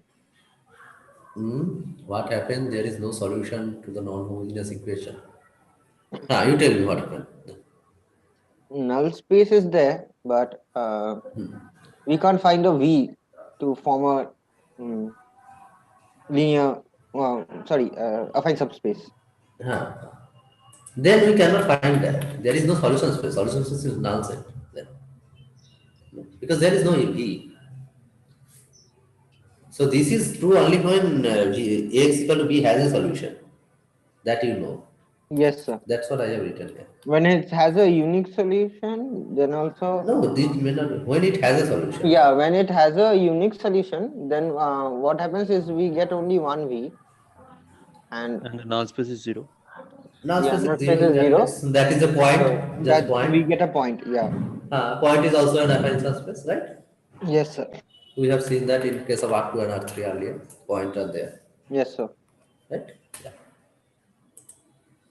Okay, so I think this type of thing we will do. You can do now, right? This is quite easy. So x plus y plus 2z equal to 6. Which are the corresponding affine subspace L? What should be the answer of this? Which one? The second option. Second option, right? Because this is the shift of this plane. Correct? Yeah. Now, for R2, which represent the affine subspace? Is the first one an affine subspace? No, sir. No. What is the set of first one? Can you tell me? What are the points there? So it is only 0, 0. 0, 0, yes, sir. It is only 0, 0, right? Only origin. So it is an affine subspace, right? Even it is a vector subspace. Yes. Right? And we know any vector subspace is an affine subspace. Correct? So this is only origin. So this is indeed a affine subspace. Second one? So it is a circle with radius 2. So it is not an affine subspace, right? It is not any shift of lines or any point or whole R2. This is not anything of like that. So this is not an affine subspace, correct? Yes, sir. Third one? No, sir. No, sir. No, again, this is not any line or any point, right? That's a curve. Fourth one? No, sir. It's a line. Yes, sir. Yes, sir. It's a line. Fourth one is a line, right? Yes. So it is a line, so it is an affine subspace. Yes. And what is the corresponding vector subspace of it? So 3x plus y equals 0. Exactly, 3x plus y equal to 0. Next one, x equal to 1. Yes, sir. Yeah, it's a Okay, and what is the corresponding vector subspace? X equals 0. Is equal to 0. X equal to 0. That means it's basically y-axis. Yeah, exactly. Exactly, correct. Next one, y equal to 5x also? No, sir. No, that is a parabola. That is a parabola, yeah. So that is not the case. Next one? No, sir. No, sir. It's also a curve. Last one? Yes, sir. Point. Yes. Yeah, it's a point. And what is the corresponding vector subspace of it? So 0 vector. Origin. Exactly. Right. So see, number 3 also you can do. Now this one. use a vector subspace of R3 and the basis is given. Which of the following is a affine subspace of this corresponding to this? Okay, so what we have to do, we have to first write what is the equation of U, right? I mean, how the points of U look like. Have you tried it, anyone? Oh. No, sir, not yet. Okay, so let me do this, okay? Then it will be a good example. Can someone just read out what this is? So what is the basis? Question 4. 0, 1, minus 3. 1, 0, minus 1. 1, minus 3. 1, 0, minus 1. So this is the basis of U. Yes, sir. Right? U is the span of this thing. Okay, so how U will look like? So any point in U will look like basically this is span. So 0, 1, minus 3 plus B plus B 1, 0, minus 1. Minus right? 1. Yes, sir. So this is B A minus 3A minus B. Correct? Yes, sir. Yes, sir. So if I am writing this as X, this as Y. If I want to write it as X, Y, Z coordinate, this is X, this is Y. Then what will this be? Minus 3x minus y. Minus Minus 3y 3y minus x. minus x. So this is Z. Z means minus 3y Minus X. That means, so this is basically set of point X, Y, Z such that Z equal to minus 3y minus X, right? Yes, sir. Yes. So my vector, so this is my U.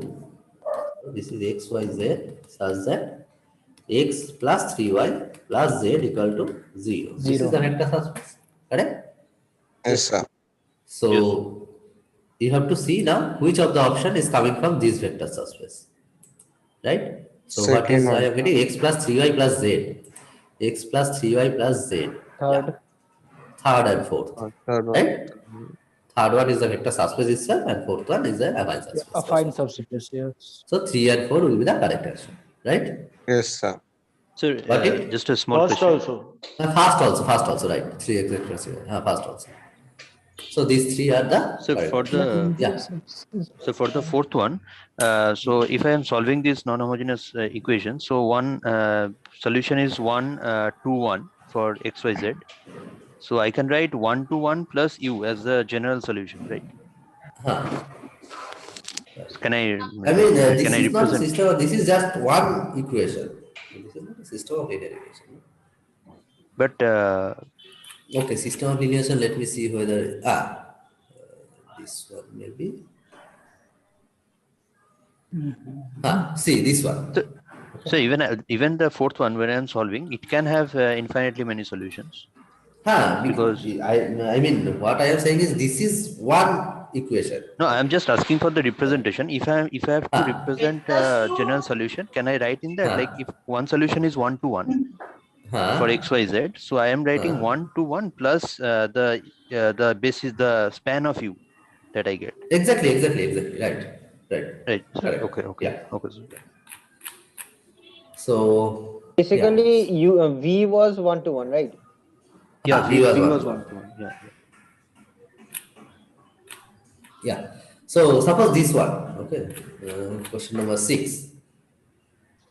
Can someone read it? So sixth one is consider a system of linear equation minus x plus y minus z equal to 1, x minus y plus z equal to minus 1, and x plus z equal to 0. This Which one, of the following is an affine subspace of L of R cube such that if V belongs to L, then V is a solution of a system of linear equation. Basically, we have to find the solution space, correct? Yes, sir. So what is A here? Minus 1, 1, minus 1, 1, 1, minus 1, 1 minus 1, 1, 1, 0, 1. 0, 1. Okay, and B is okay. So A x equal to B, and x is our this x y z.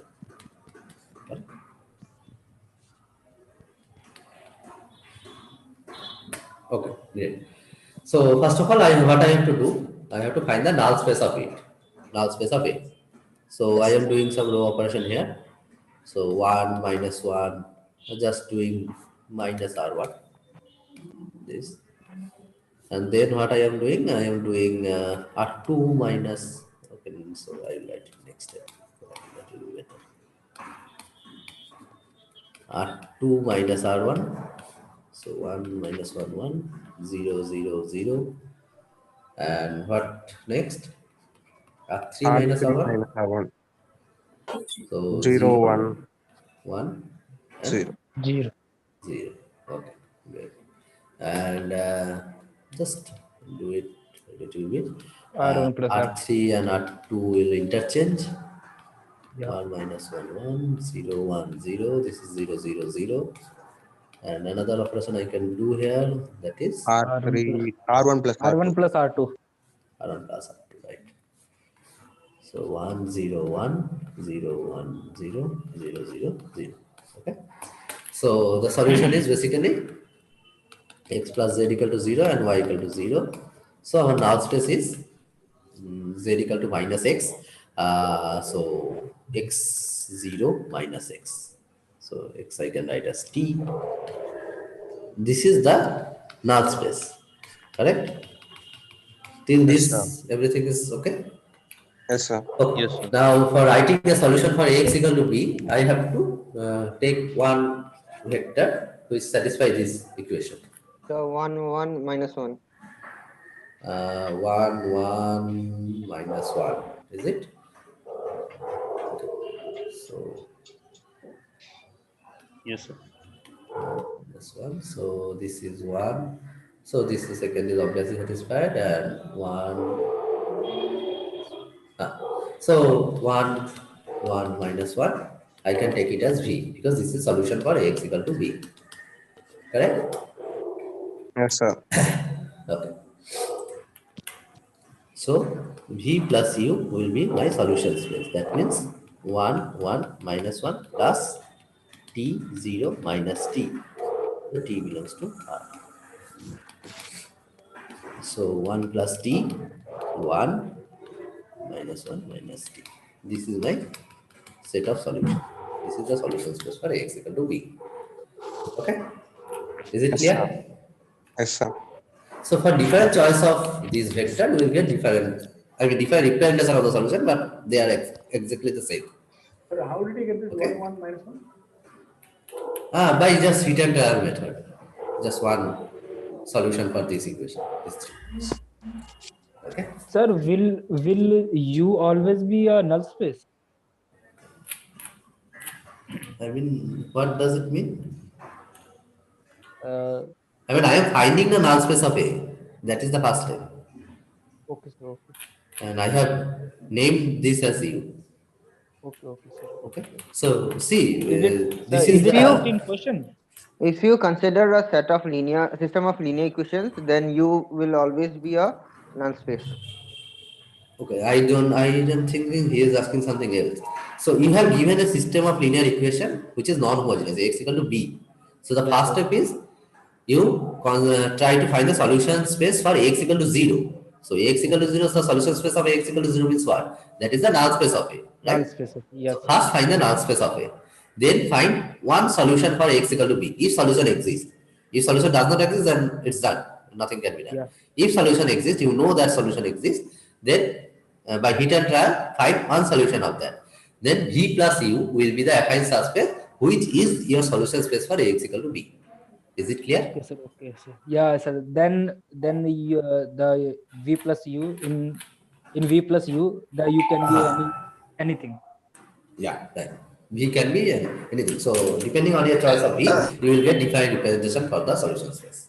Okay, So that V plus U will be affine subspace, is it not? V plus U will be affine subspace. Exactly. Yes. Yes. So got it? Sir, you didn't mention what Sir was trying to prove there. So tell me what was going there. About 2250 timestamp. Okay, let me see.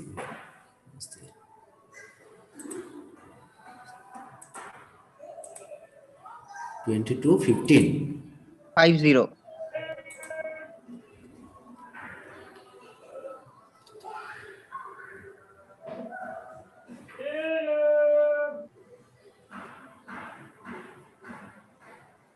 Acha, 22. Sorry.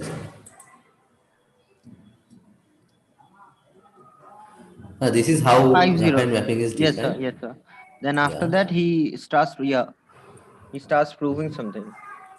But what does he aim to prove? That I don't understand. So this is basically he is trying to prove that every affine mapping can be defined in this way. Okay, so let's see here. Let if is an affine mapping from L to, just for the notation what he is using. Okay.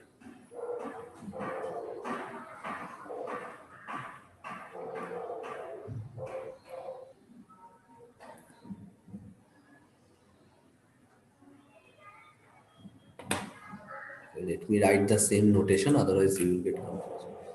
Okay, so Basically, L and L prime are two affine. two affine. So I have taken A1 and A2 here. Yes, sir. Okay, Yes. and G is the affine mapping between these two. Yes, sir. Right? So whenever I have a affine mapping like this, G, so this is what he has taken. Yeah, V plus V1 plus U1, right? So he define. Acha, Just tell me that is in the the lecture. function G of GV. V is So G of that V is is equal to GV is equal to GV is equal to FV. something. Yes, sir. G of U is FV plus TU. Okay, let me see it. Yeah. So F is an affine mapping from L to L prime, and G is the corresponding map linear transformation in between U and U prime, right? So G he is defined like this. So this he has defined as F, and G is the mapping. So G is the mapping from the corresponding U1 to U2, right? And so this is G GU of what it is. GU is, so same notation I am writing. F U plus V minus V. FV U plus V minus minus FV. V. Right? This is what Yes, you sir. have written.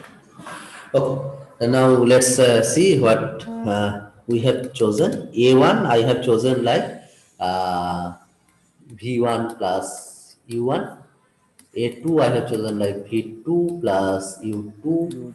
So when I am defining this map from U to, so F of U1, I should write G of U1 to F of U1 plus this V1 minus F of V1.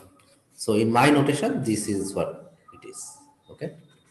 Yes, sir. This is exactly the same thing. So A1 is my affine subspace, which is V1 plus U1. So U1 is the corresponding vector subspace. A2 is V2 plus U2. U2 is the corresponding vector subspace. And I have a affine mapping from A1 to A2. Okay. Yes, sir. Yes. And corresponding to this affine mapping, I can define a linear transformation G. Let me write it as T, as it is a linear transformation. So I am defining T as this. So first of all, check whether T is a linear transformation or not. Can you check it? If I define this, is T a linear transformation? We can check. What I have to check first? T of T V1 of plus U1 V2 is plus equal to U2. T of U1 plus T of V2. T of U1 plus U1 prime. Yes. What is this? F T of of U1 plus U1 prime plus V1 So minus. we can okay. Yeah, tell me.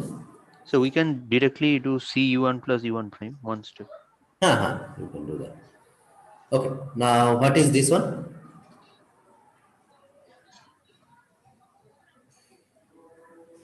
After that, what we should do?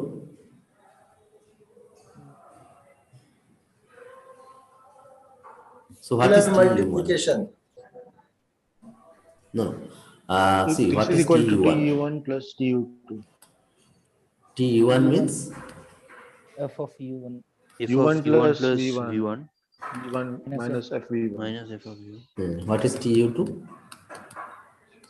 F of Of U2 u2 plus F of V1. U2 plus V2 v1 minus f of v1. Not U1 prime. Right, U1 prime. Okay? Yes, sir. Yes, sir. Okay. So is the sum of these two will give me this? So f is F is an affine mapping. See No, here. Why? because it will be 2 times of F of U1. Here is the proof of that. That is what Sir is trying to do here. Okay? Yes, sir. This what is written below is the proof of this statement. Is it clear? I mean, at least it is clear that what he is trying to prove here. yes, sir. Yes, actually, Yes, sir. I have not watched the lectures, so I don't know. But Pritam was asking, no? Yes, yes. Pritam? Pritam, are you there?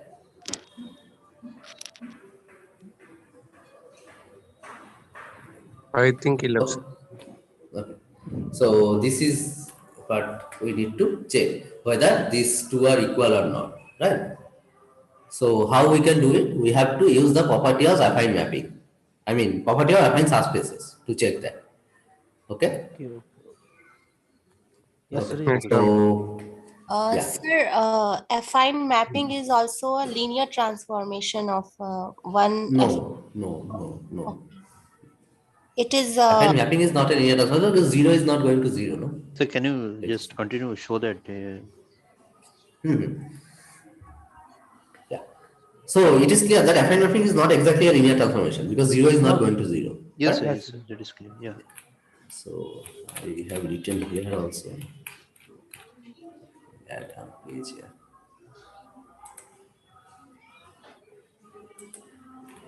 Okay.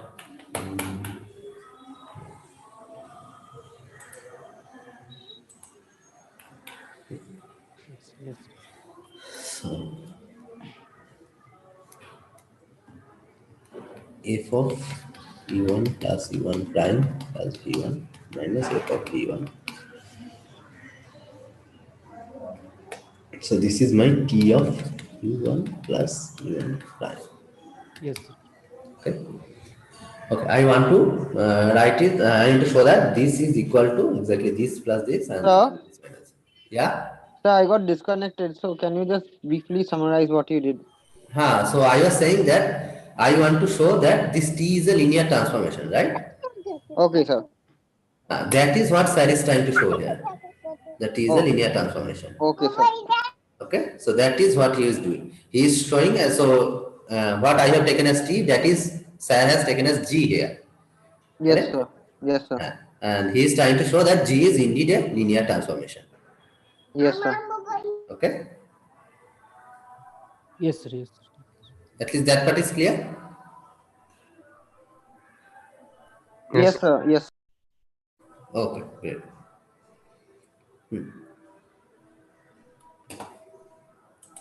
So here we are showing that a linear transformation in terms of mapping. No, this map I want to show the linear transformation. This is a map between vector spaces, right? You want to use. Yeah, but we are showing here TU1 is equal to FU1 plus V1 minus FV1. That is how T we have defined. Okay. Okay, this is the definition of T which we have given, and I am trying to show now that this is indeed a linear transformation. Okay, so we know this is an affine mapping. An affine mapping is given, and using that, I want to show that whenever I define T like this, then that T is a linear transformation. Okay, that is the point. Okay. Is it clear? Yes, sir. Okay. Okay, so Pritam, have you seen the proof of this? Where, sir? In the video? Huh? So I went You through have it, asked but me, no? yeah, but I didn't understand. Okay. Okay. So T of U1 plus U1 prime is basically this, what I have defined here. Now what I have to do, I have to check whether this is equal to, so let me show what I have to show. To show this is equal to f of U1 plus V1 minus f of V1 f of U1 prime plus V1 minus f of V1. Right? This one we have to show. Yes, sir. Yes, sir. Yeah, to show linear transformation. Can you continue from the beginning? I'm not able to catch it up. So T of U1 is f of U1 plus V1 minus FV1. How did you get that? I have defined that. Okay, I you have have a defined. linear, I have a affine mapping F. Yes, sir. Okay, F is a map between A1 and A2, where Yes, A1 sir. is this one and A2 is this one. Yes, Okay, sir. and I have defined a map between U1 and U2 using that affine map. Okay, sir. So this is my map. Now I want to show that this is indeed a linear transformation. Okay, sir. Okay, is it clear? Yes, sir. Okay. So what is T U1 plus U1 prime? U1 plus U1 prime is f of U1 plus U1 prime plus V1 minus this. I mean what I have defined here. Similarly for this also, right? So I want to show T of U1 plus U1 prime equal to T of U1 plus T of U1 prime. This one I have to show. Yes, Basically, sir. I have to Yes, show sir. this thing. Correct? Yes, sir. Okay. So basically to show, if I these two will get cancelled out. So I have to show this one.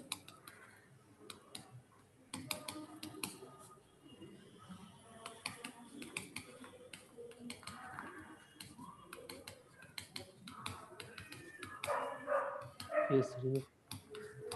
Right? If I can show this one, then we are done. Yes, sir. Yes, sir. Okay. Now, why this is true? If you remember what F is a map between Affine A1 mapping. to Yes, sir. A2, affine map, right? Okay. And affine spaces are, this A1 is basically V1 plus Plus U1 U and A2 is V2 V2 plus V2 plus U U2. U2. Yes. okay. Now all this element, this F of something, these are from A2, right? Because these are the Yes, image, sir. these are all from A2, Yes, sir. These are correct? images. Yeah. These are Yes. images. Yes. So all these points are basically V2 plus some point in U2, Yes, sir. correct? Yes, sir. Yes, sir. Yes. Okay. Now what I have to do, suppose I have taken this one.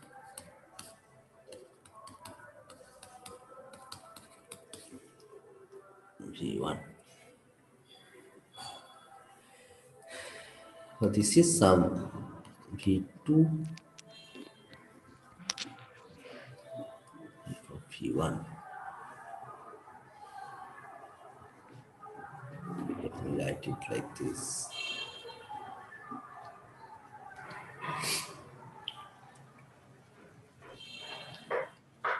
Okay, let me see.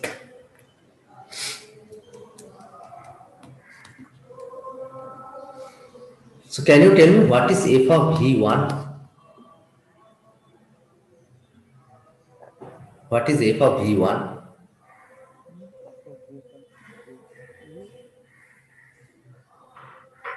V1 plus 0. F of V1 means V1 plus 0. That is okay. Then, Um, I mean, this will be a point of A2, right? yes. Yes, sir. V2 comma V2 plus U2. V2 plus some point of U2, right? Right. Yes, sir. Yes, sir. Like this Yes, one. sir. Yes. Okay. Yes, sir. Yes. Similarly, I can write it for all the other points also, right? Yes, Yeah. sir. Yes, sir. So f of V1 plus V1. What is this one? This is also V2 plus V2 plus U2. U3, where U3 is equal to U1 plus V1. I should So not it is write V2 like the same V2 or this V2. V2 This is will fixed, always no? be the same. Always be the same thing. Okay. Because So let me write is some double prime. This is U2 prime.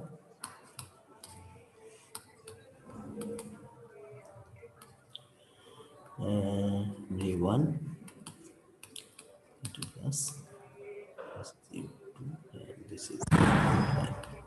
Okay. I have written down these three elements. What it should look like. So U1 Right? prime so plus U1 V1. prime. Yeah, U1 prime, sir. instead of U2. F of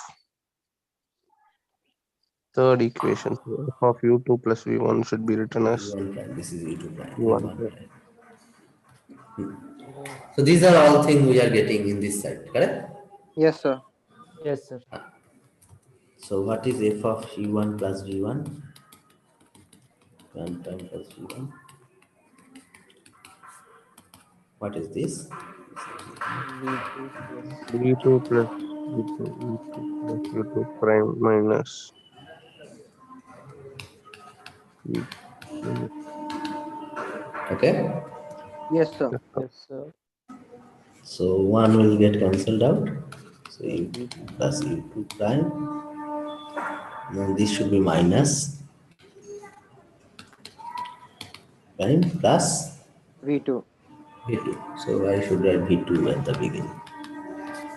So this, correct? Yes, sir. yes. System. Now can you see, will it be equal to this one?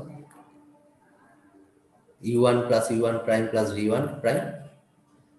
So what I can claim from here is that F is in U2.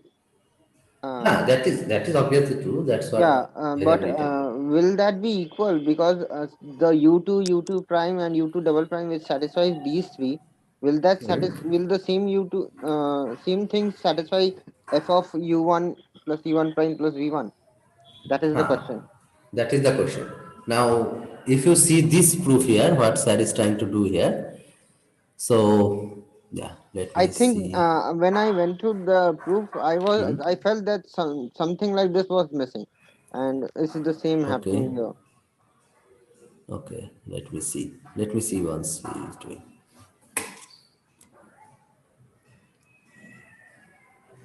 Starts from 2250. That's okay. That's not the issue. Let me see what he is writing. Okay.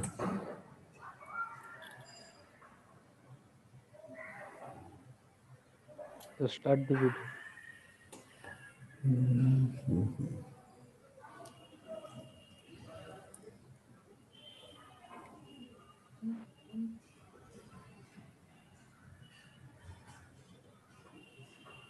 We have missed one point here.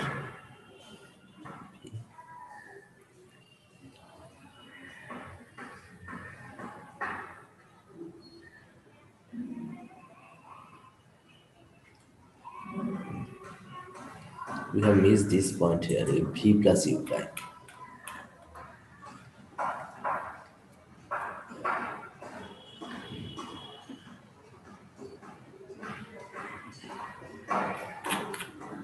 So can you go back to the video? I just want to point out something.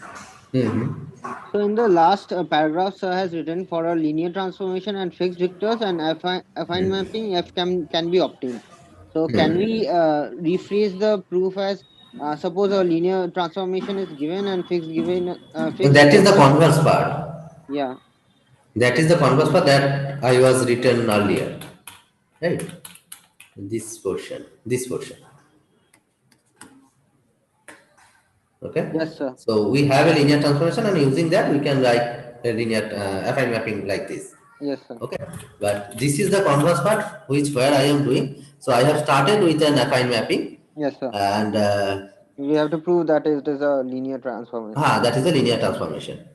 Right. So here one important thing we have means that is f of v1. That is f of v1 is basically is a point in A2, right? F of v1 is a point in A2. Yes, Yes, sir. yes, sir. F of V1 is a point in A2, and this is sir has taken as this F of V1, as you can see. This F of V is in L2 and the L prime, and this L prime he has written as FV plus U prime, right? Okay, sir.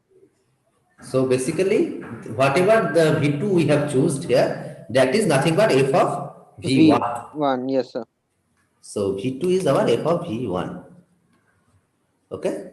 Yes, This sir. particular choice we have taken here.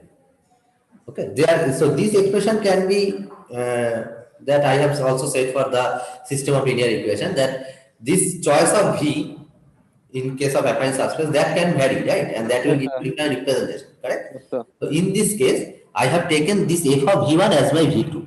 Yes, sir. Okay, is that clear? Yes, sir. Okay, so yeah, F of V1 as V2. So here I don't have to write this. This is only enough, right? This is V2.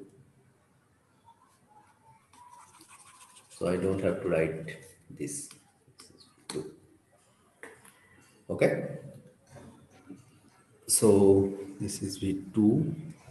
This is this. So we don't really have this one. We have only this. Correct? Yes, sir.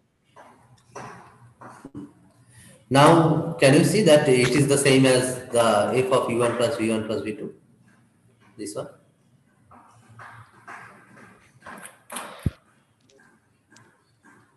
So what was the left hand side? This one. This. U1 plus U1 prime plus V1. So this will be equal to V2 plus U2 plus U2 prime, something. Okay, Yeah. so you have forgot. Sir, I couldn't understand why F of V1 plus V2 only. Why you compare it to U2? The U2 and U2 prime. Can you repeat your question? What you are saying? No, sir. You said that F of V1 is just V2. No, sir. This is a choice we have taken here, and then we are defining this. Why we are why we are not adding that U2, sir? Previously we added that U2 double prime. So first of all, let me recall it. So when I am taking a affine subspace, this A1 or A2, whatever the affine subspace, let me write at the below here. Suppose V is our vector space.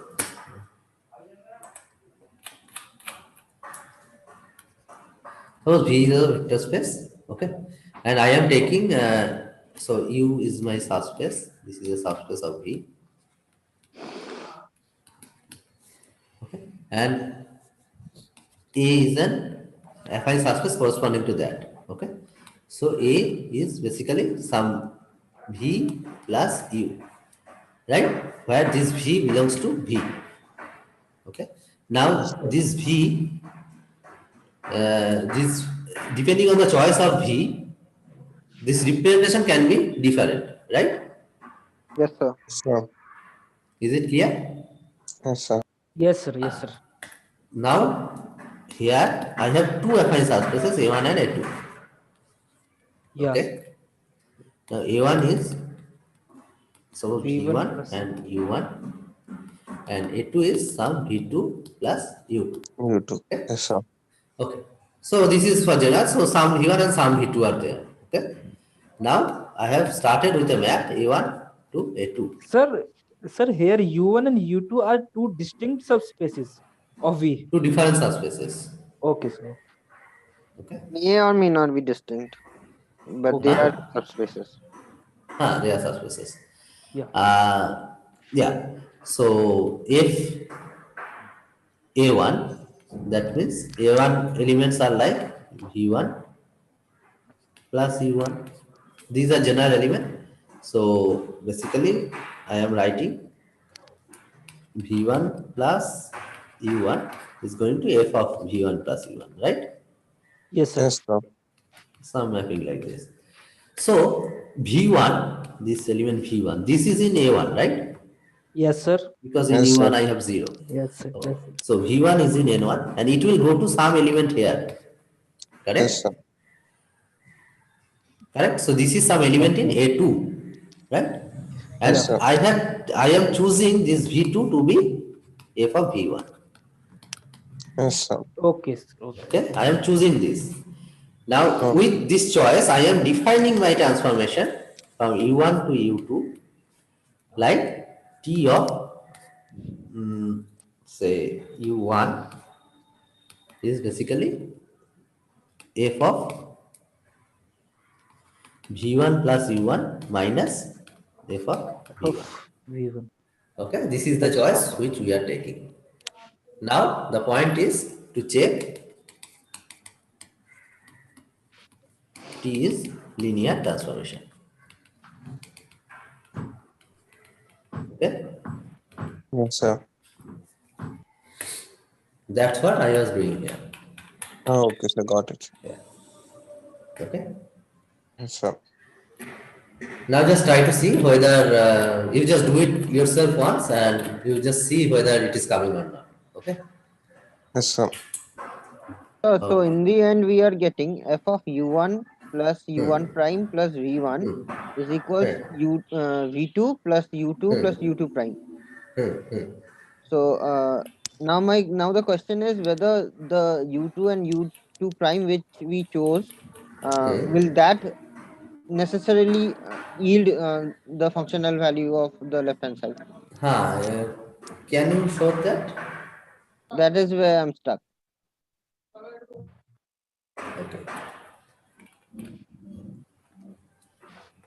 So what I am saying, so here what it is written. So now I want to show that this one and this one should be same, right? Yes, sir.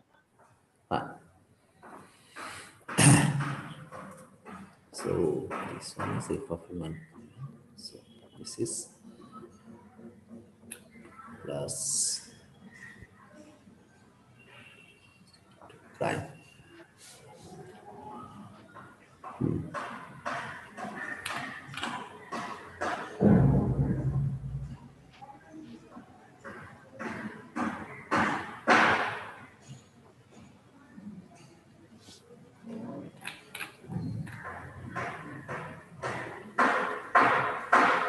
Okay, let me think a bit. This is u2 prime plus v2.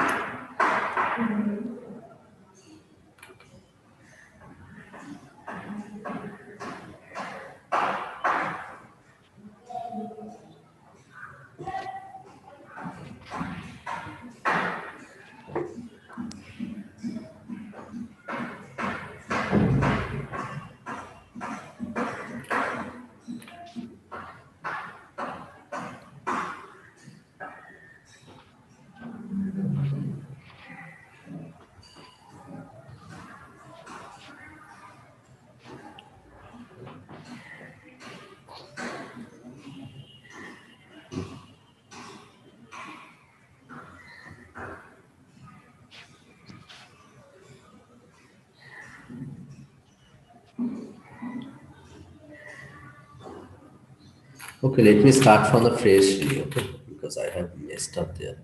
Yes, sir. You can start from here. It's written here. So this I should do this.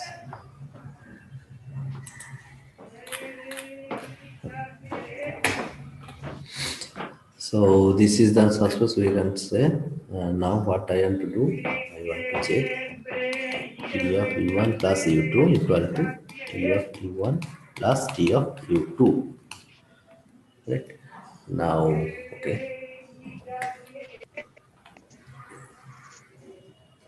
I am taking f of V1. So any element of U2 can be written as f of V1 plus something, right?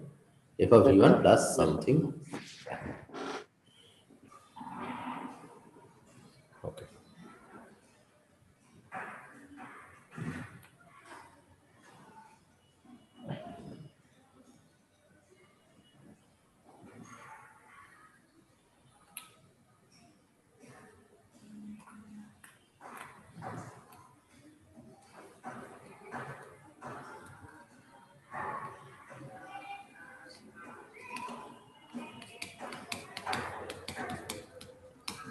So this is f of v1 plus v1 minus f of v1 plus f of u2 plus v1 plus u2. v1 plus u2 minus v1. let me write it as u1 prime. Otherwise, again, notation will be Yes, sir. confused. Okay. So both So both have v1 become plus u. Sir, both have become huh? u. Both have become u prime. Okay, okay, yeah, it's okay, sir. Yeah. So f of v1. Okay. Yes. Yes, sir. Okay. So this is the map.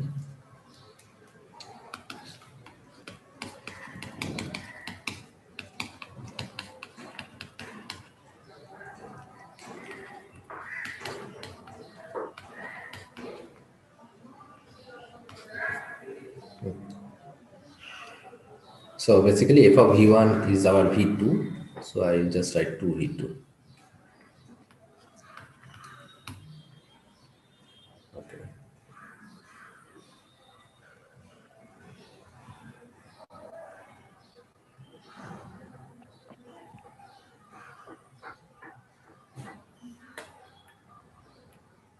And t1 plus c1.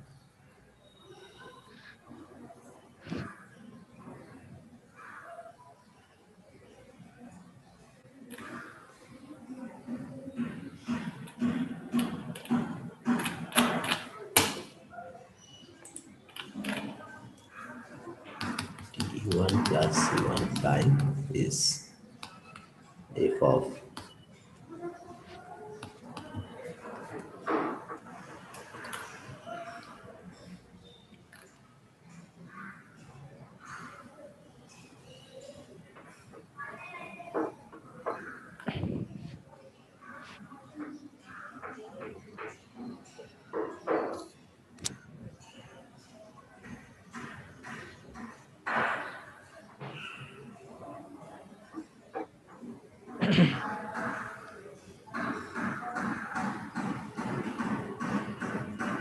I'm missing something here probably. v1 plus e1 plus e1 prime minus f of v1. e1.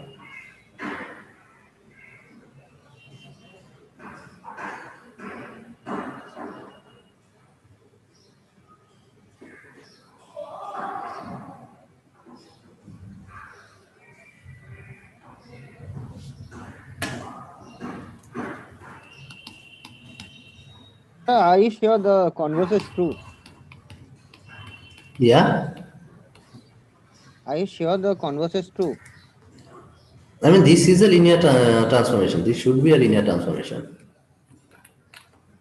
Oh, If I define like this should be a linear transformation. okay. But I am missing something. Why?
Let me write this.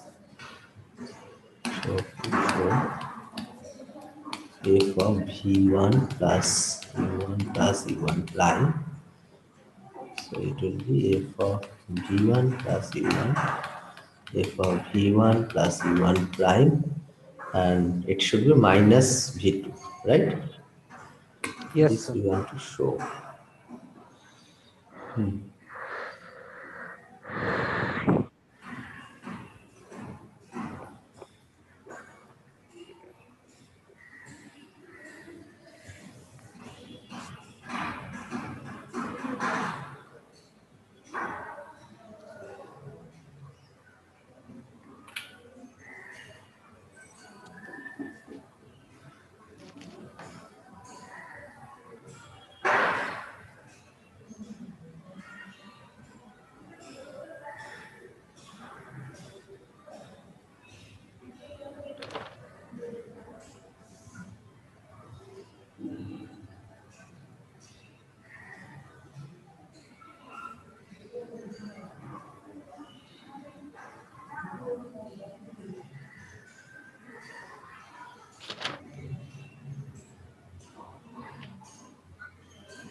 Okay, so let me do one thing. Let me think a little bit because I think I am missing something what I am doing here. So can I post this in discourse later? Okay, sir. Okay, I will do that. I don't know why, what is happening here. Let me, I want to think sometime. Okay. Sir, I was asking that Yeah. the above expression, like Mm-hmm. tu1 is equal to f v1 plus u1 minus Hmm. f1, is it universal or is it specified in this question? What does it mean? Means, sir, can you scroll some up? No, here it is saying that if I have a affine mapping like this, Yes, F sir. A1 to A2, then I can define a linear transformation from the corresponding U1 and U2. Okay, Okay. okay, sir. So basically, I can show you an example.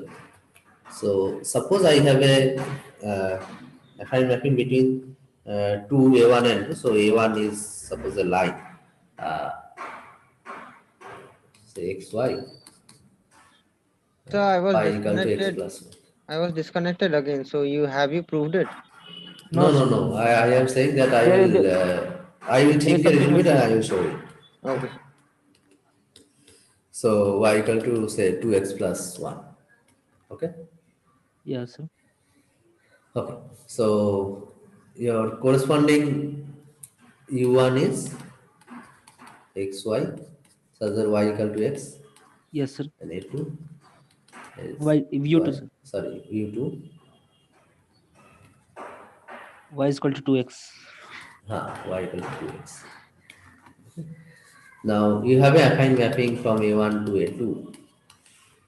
Okay. Yes, sir. So this you can write a1. You can write as so what should we write? V plus 1 plus X plus 1 x plus 1.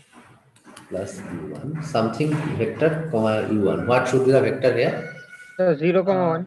0, 0, comma 1. Yes, sir. 0 Yes, comma sir. 1. No, x. Right? So this is x plus 1, no? This is x comma Yes, x, this is x comma x plus 1. So it is 0 comma 1, right? yes, sir. Yes, yes. Yeah. And what is your a2?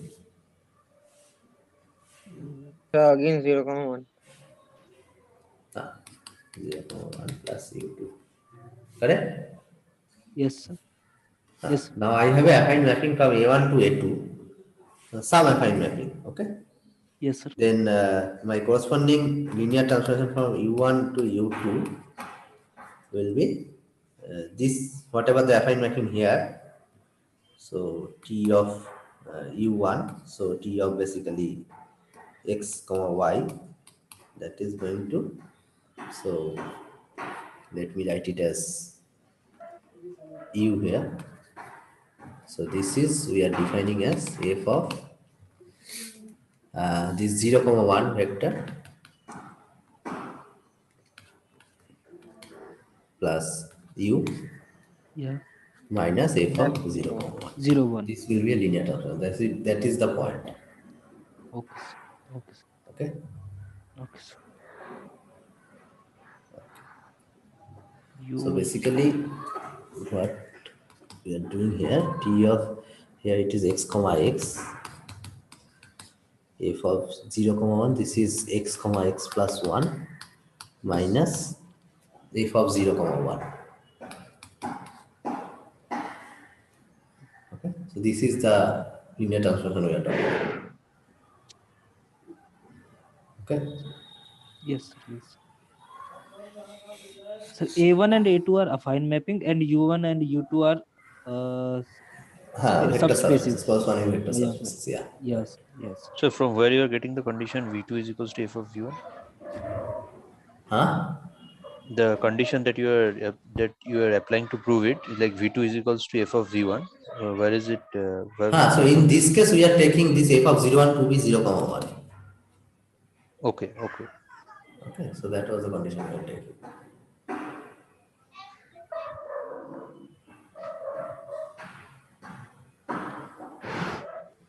Yes. Okay, so let me think a little bit about this proof. I think I have messed up it somewhere.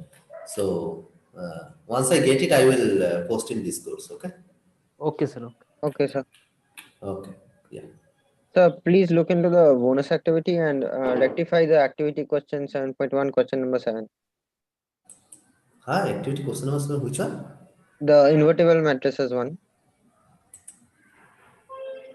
So that is what I am saying. When we are talking about equivalence, in this case, we are talking about same m cross n matrix on both the sides. Oh, so it wasn't mentioned there, na? Okay, I will do that. Yeah, Okay. this one. Yeah, this one. Yeah. Okay. Sir, in passing, just I want to ask, you see in that bonus questions, you have to upload a file. What is that actually? I have not understood that part at all so far. You have to txt file, upload a txt file. Huh? Upload a text file. Made file on Notepad. Yeah. Okay. Sir, in this bonus activity, question number 3. There is some mismatch with the correct answer. Yeah. Yes, I will yes. rectify that here. Okay. So, should I end the session now for this? Thank you, sir. Yeah. Thank you very much. Thank you. Okay. Thank you, sir. Thank you, sir. Yeah. Thank you very much. Thank you, sir. Yeah.